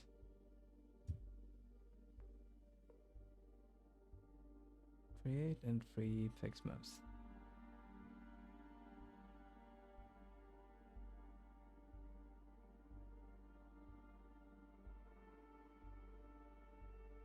A bitmap is a single plane pixmap.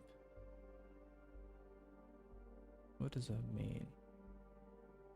Create pixmap of a given size. Use display, drawable, can be window,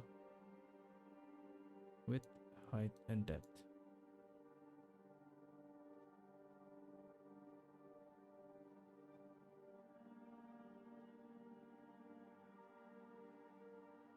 Within the specified returns pixmap ID that identifies it.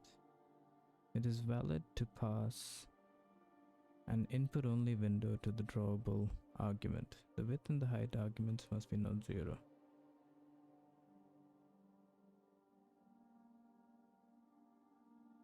No, because we do need to use a bitmap. Bitmap is a single plane pixmap.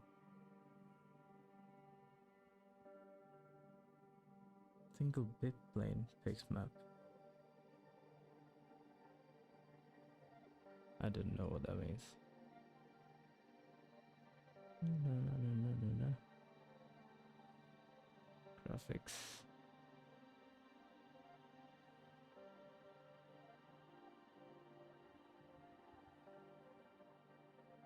Transfer images.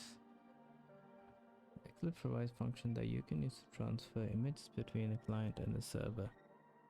Because the server may require diverse data formats, Xlib provides an image object that fully describes the data in memory and that provides for basic operation on that data. We should reference the data through image object rather than referencing data. Okay, directly. Okay. Can use data formats by replacing functions in the procedure vector with the special case functions. Supported operations include destroying the image, getting a pixel, storing a pixel, extracting a sub-image on an image, and adding constant to an image. See section manipulating images. Several functions, basic operation on images.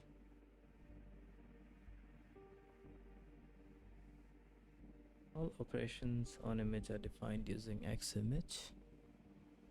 Because the number of different types of image formats can be large, this hides details of image store properly from applications. Provide fast implementation. Okay.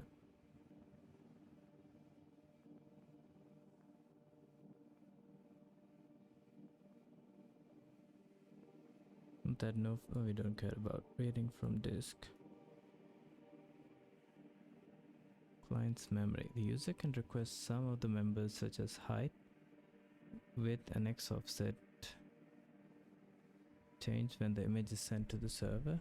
Note that bytes per line in concert with offset can be used to extract a subset of the image. Other members, for example, byte order, bitmap,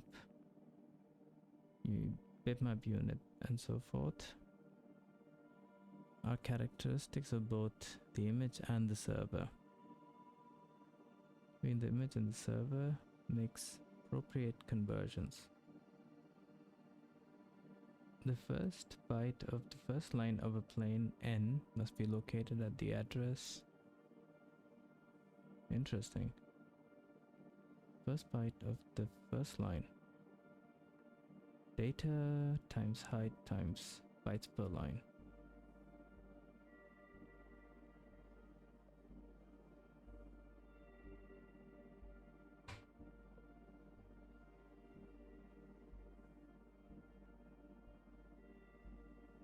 N times height times, what is N? Total number of pixels? I mean, if it's all one, should it matter?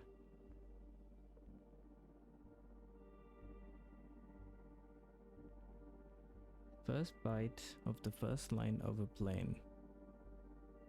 Ah, gotcha. So, okay. First line, okay. Because each line is however long. Yep. Okay, I was reading too much. Transferring images between client and server.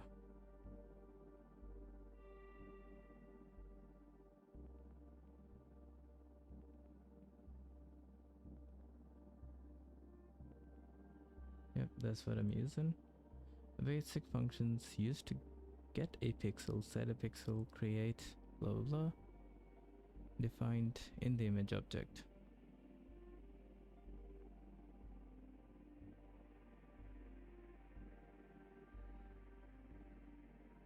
To set a pixel, yeah, this is the one I couldn't find. Where is this defined?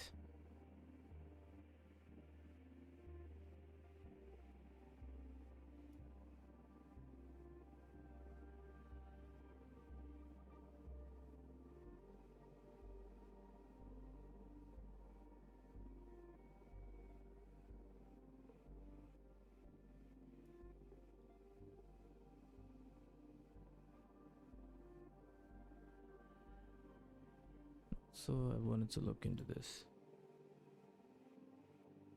Xlib provides functions that you can use to transfer images between a client and the server. Because the server may require diverse data formats, Xlib provides an image object that fully describes think I read this already.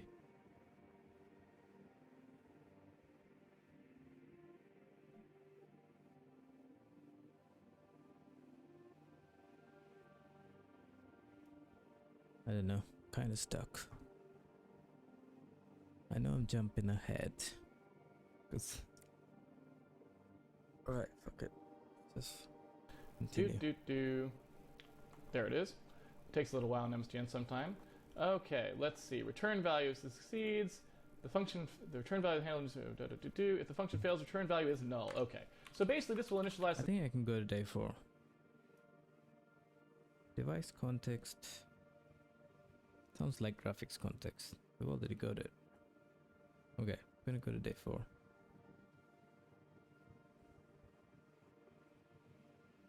Start recording. Okay, hello everybody. Welcome to day 4 of Handmade Hero. This is sort of day 2 of my sickness stream, so I apologize for my scatterbrainness, although let's be honest, I'm kind of scatterbrained normally. Last night was a bit of a defeat for us because we were just about to draw stuff to the screen and we didn't quite get to it. I elected to not push into the Q&A and take time away from that. I decided to go into the Q&A as we normally do, but tonight we are definitely going to start drawing stuff, but we are going to start with a very important correction, and I am very happy that that Chris Hecker tweeted at me because this is a good thing. I'm going to go ahead and launch our editor here and bring up our source code that we were working on, because after Chris tweeted at me, I realized what my confusion was yesterday, because I was a little confused, and I think you could tell in the stream I was a little hesitant. When I came in here to write Win32 update window, I said something like, should I use stretch to bits or shouldn't I use stretch to bits? I was kind of hemming and hawing. What I didn't actually fully explain at that time is the thing that I was actually thinking of using instead of stretch to bits, and what that was bitblit. And bitblit is the function that I normally use. I never actually use stretch to bits. I mean, I'm aware of it and I know what it does, but I never actually use it. I normally use bitblit. And so the thing that was causing the problem yesterday, and this is a bit of a bummer that I just didn't think of it, was that actually that is why there was the confusion about whether we needed to create a compatible DC. I remember S. Sylvan wrote in very helpfully to point out the fact that since stretch to bits takes a pointer to the bits, why do we even have to have Windows do this allocation stuff for us? And I was like, gosh, I don't know. And in my mind, I was thinking, well, I'm pretty sure you need to do it for performance reasons, but why was I thinking that? Because I don't normally call stretch to bits, but I just thought that that was true and blah, blah, blah. Well, the reason is actually because this is what I normally use.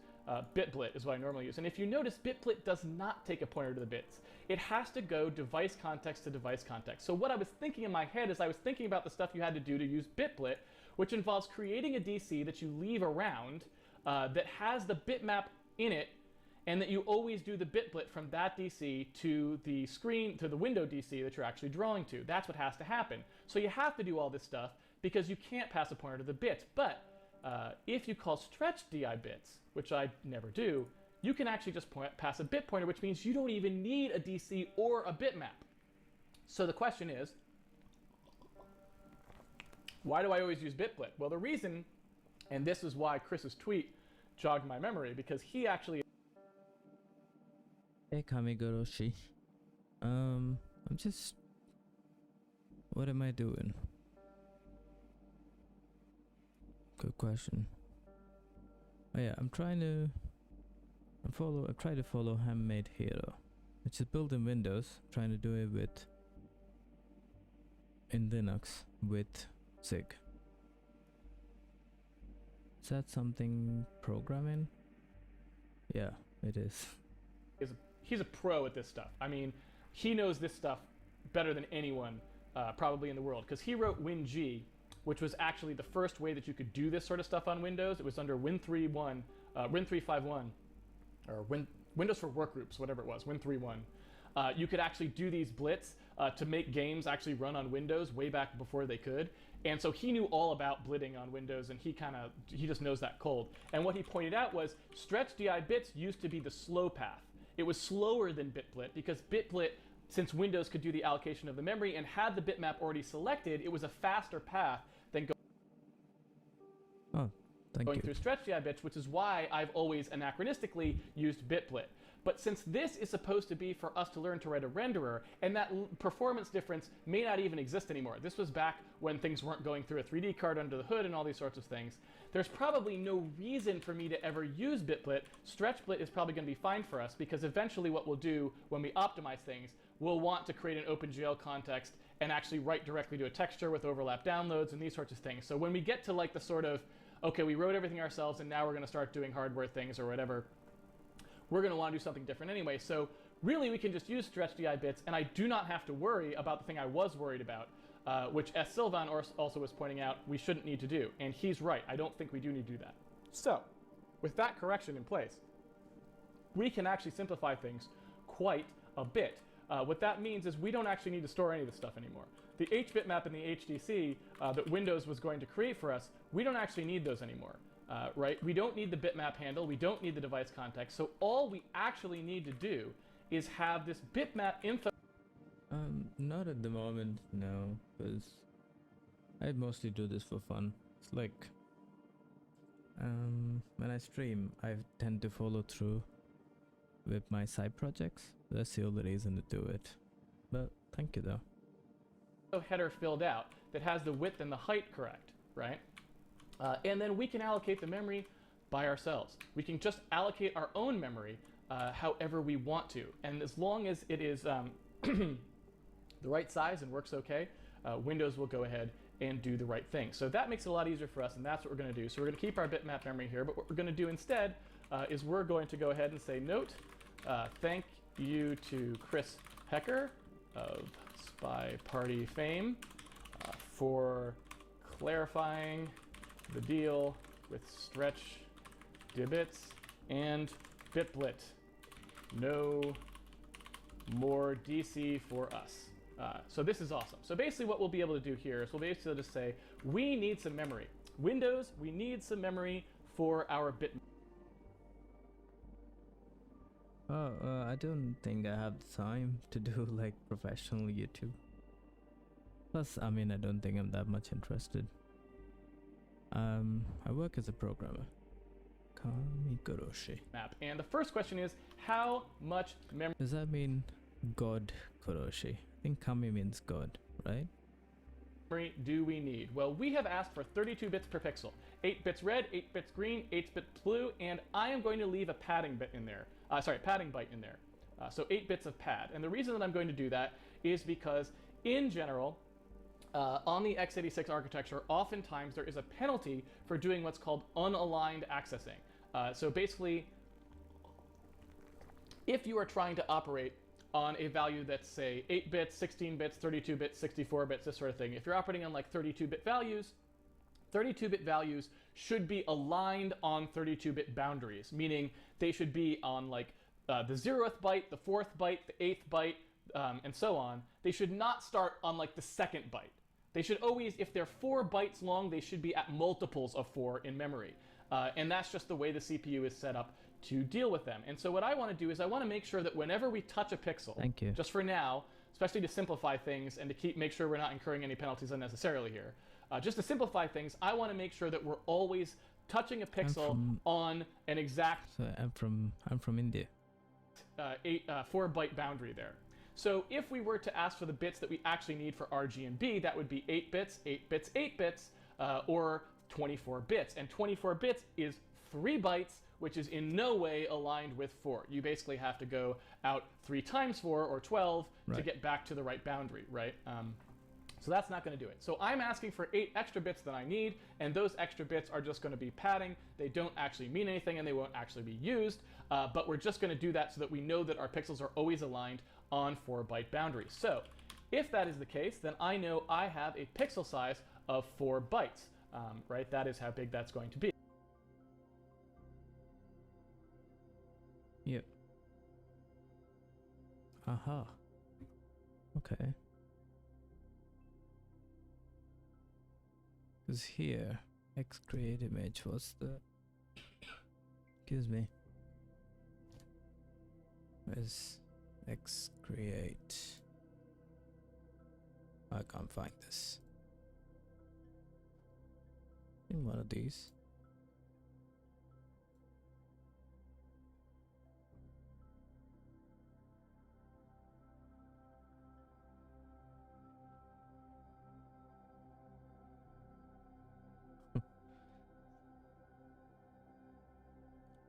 I work as a programmer.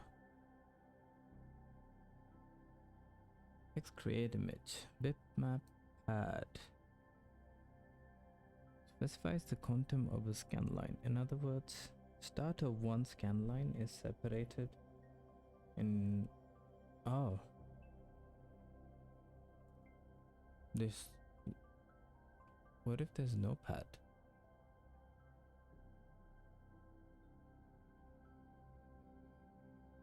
By an integer multiple of this many bits.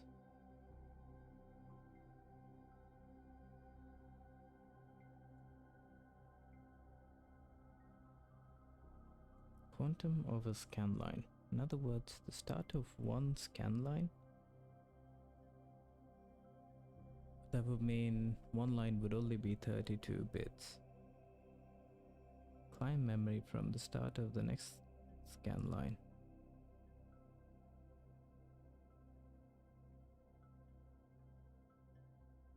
Bytes per line.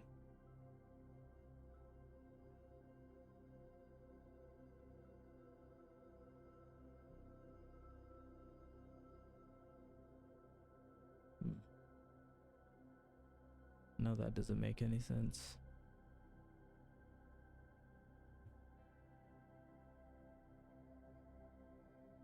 That's not what I thought. Never mind.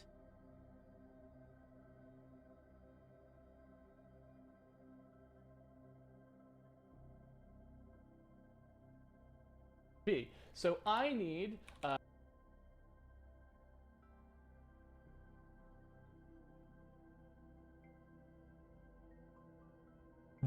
thank you, but no, at the moment I don't need it. Cheers though. I mean, if you want to become a programmer, there's plenty of free resources. You should try, what's it called? Code 3. It's pretty good. Or boot.dev. This one's good too. enough of these 4-byte pixels to have the width times the height. Oh, or you could try Handmade here.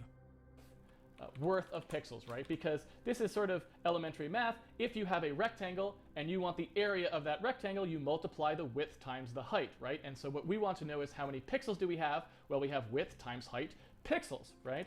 But each pixel is 4. So if I was to make this a little more explicit, I might say bytes. When you want worth height, pixels are always aligned on 4-byte boundaries. So if that is the case, then I know I have a pixel size of 4 bytes. Right, that is how big that's going to be. So I need enough of these 4-byte pixels to have the width times the height worth of pixels, right? Because this is sort of elementary math. If you have a rectangle and you want the area of that rectangle, you multiply the width times the height, right? And so what we want to know is how many pixels do we have? Well, we have width times height pixels, right? But each pixel is 4. So if I was to make this a little more explicit, I might say bytes per pixel equals 4, and say that we have width times height times byte per pixel, right? So this is the size of our bitmap memory, right? And if we want to allocate it, we say the bitmap memory equals something that allocates bitmap memory size worth. Now, in Windows, how can we allocate something? Well, I like to use virtual alloc for a couple reasons. We could also use heap alloc. Either way, we are probably going to stick with virtual alloc mostly, so I might as well go and introduce it here. Basically what this does is it goes ahead and allocates a certain number of memory pages. And basically what happens is when you allocate memory directly from the system, it is generally allocated in pages, and pages are a certain size. In Windows, they are often 4096 bytes, sometimes they are 64K. It depends whether they're large pages or small pages. That's sort of an operating system thing that we'll talk about a little bit later potentially. But basically, there's two ways we could allocate memory. We could allocate it with heap alloc, like I mentioned, and heap alloc is basically asking the system to sort of sub-allocate out of the pages for you. So you can pass any size you want here, and you will get back a pointer to that. Whereas virtual alloc is a little more raw. Virtual alloc must give you back pages. So you can't, for example, ask for something that is less than 4096 bytes and expect it to give it back to you. What it actually will do is it will give you back the whole 4096 bytes, and the rest will just be wasted. I want to get you used to allocating memory from this because we are going to be doing almost all of our own, we're going to be doing our memory allocation almost entirely ourselves in this project. So I just want to get started with this virtual alloc right away so you're used to calling it and it does not frighten you. So I'm going to call virtual alloc, and I'm going to look at the things here. We are going to virtual alloc our bitmap, and we are going to take a look, and it says it wants the starting address of the region. Now this would be good if we actually wanted to place our, because remember, we have a virtual memory space. For those of you who watch the intro stream know, every process in Windows has a virtual memory space, its own addressing scheme for memory, and that gets moved out to physical memory depending on the how the operating system chooses to map it. But we are always looking at basically a nice big flat 64-bit address space that appears to all be our own, even though Windows behind the scenes is sort of swapping that in and out of physical memory, putting it to disk, doing whatever it needs to do to make it appear that way to us. But as far as we're concerned, we have a nice big flat address space. And as long as we don't use too much memory, we can kind of assume that we'll all be actually put in physical memory, so we won't have to incur any kind of weird performance penalty. So, all we have to do here is say we don't actually care where the memory is, because we don't have any real restriction on where it is. We have to say the size, and this is the size of the region in bytes. Basically, if the address parameter is null, the value is rounded up to the, why is this scrolling? There we go.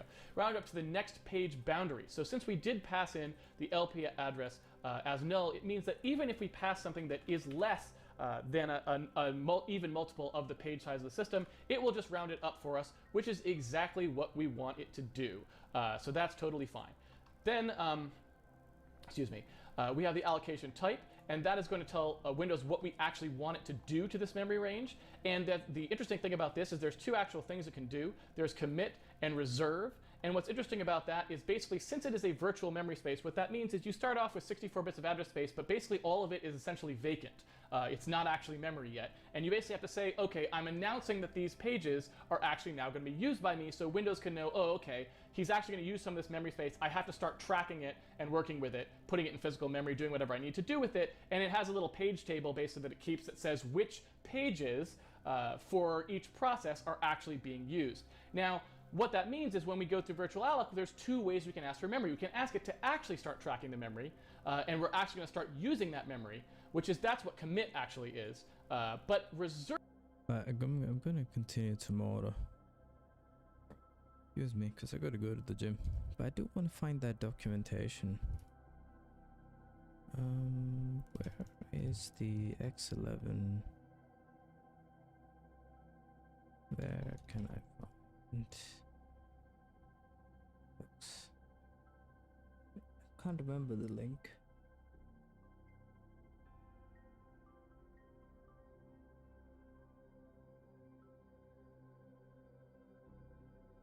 I don't think it's, no, not this one.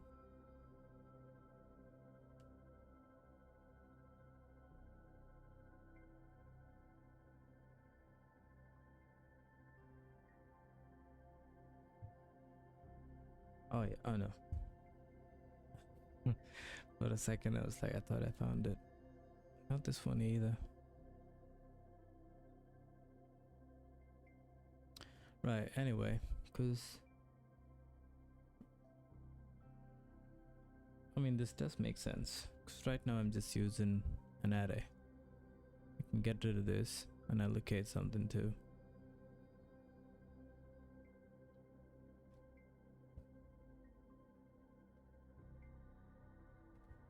Virtual alloc sick. What's the closest page allocator?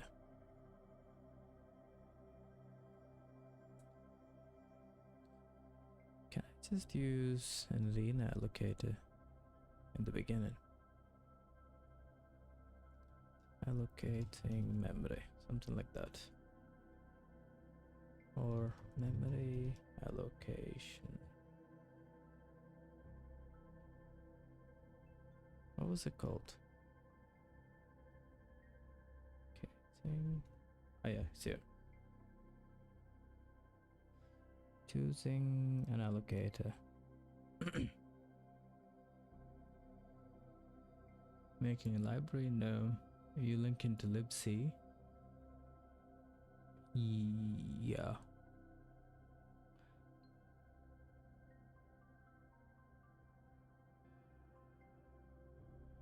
Heap.c allocator.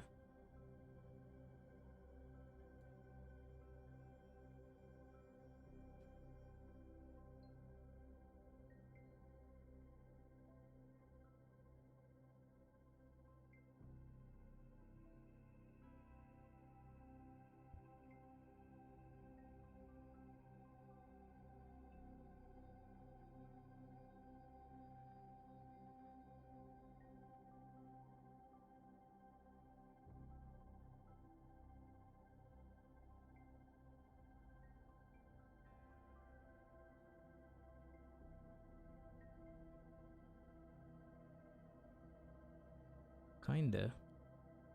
Maximum number of bytes you need bounded by a number known at comp time. I mean, the rectangle's always gonna be the same. Or the buffer, for instance. Unless someone resizes. Even then, because you want a fixed bound. Command line application. Cyclical patterns such as a video game main loop.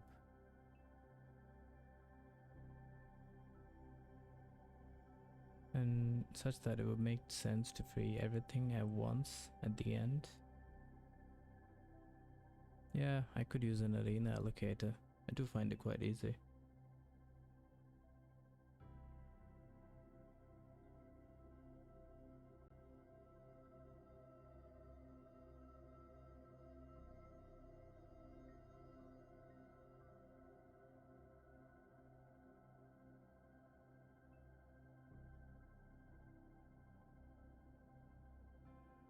Yep.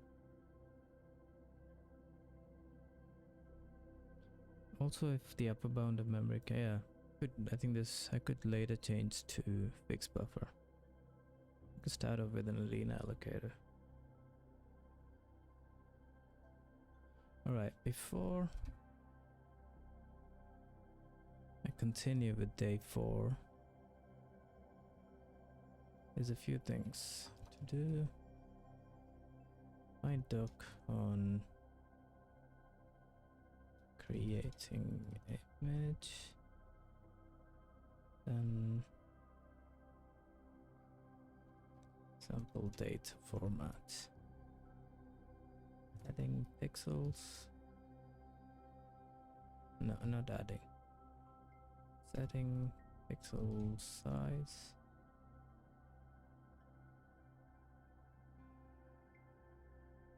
no pixel,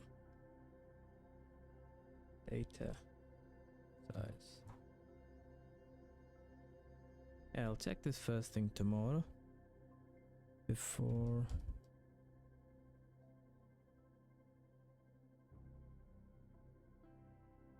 I continue. It just makes sense. I'm gonna try and find the doc.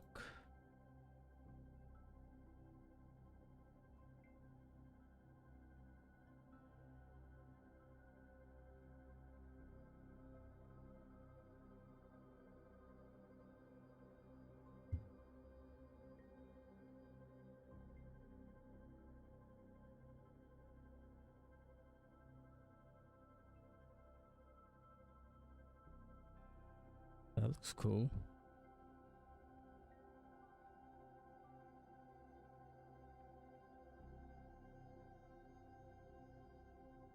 Oh, this is what I need. Okay, I'll leave this open.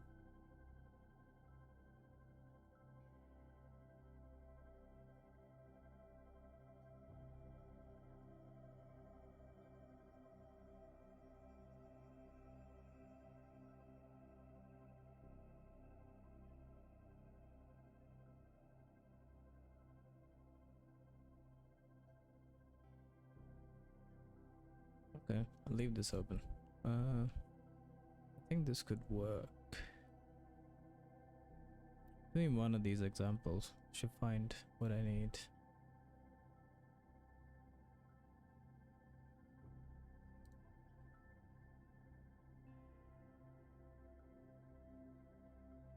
Don't need this. Don't need that. Don't need that either. Okay, I'm gonna call it a day. Yeah, it's quite late. Gotta go. Alright, have a good day. Thank you for hanging out. Hopefully, one of these days, I can figure the X11 library. Right now, it's all... I'm still a bit confused about...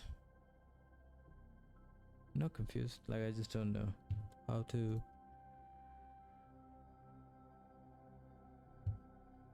put an image, or like what the image should be. But apart from that, some of it kind of understand. Alright, see ya. Have a good rest of the day. Bye.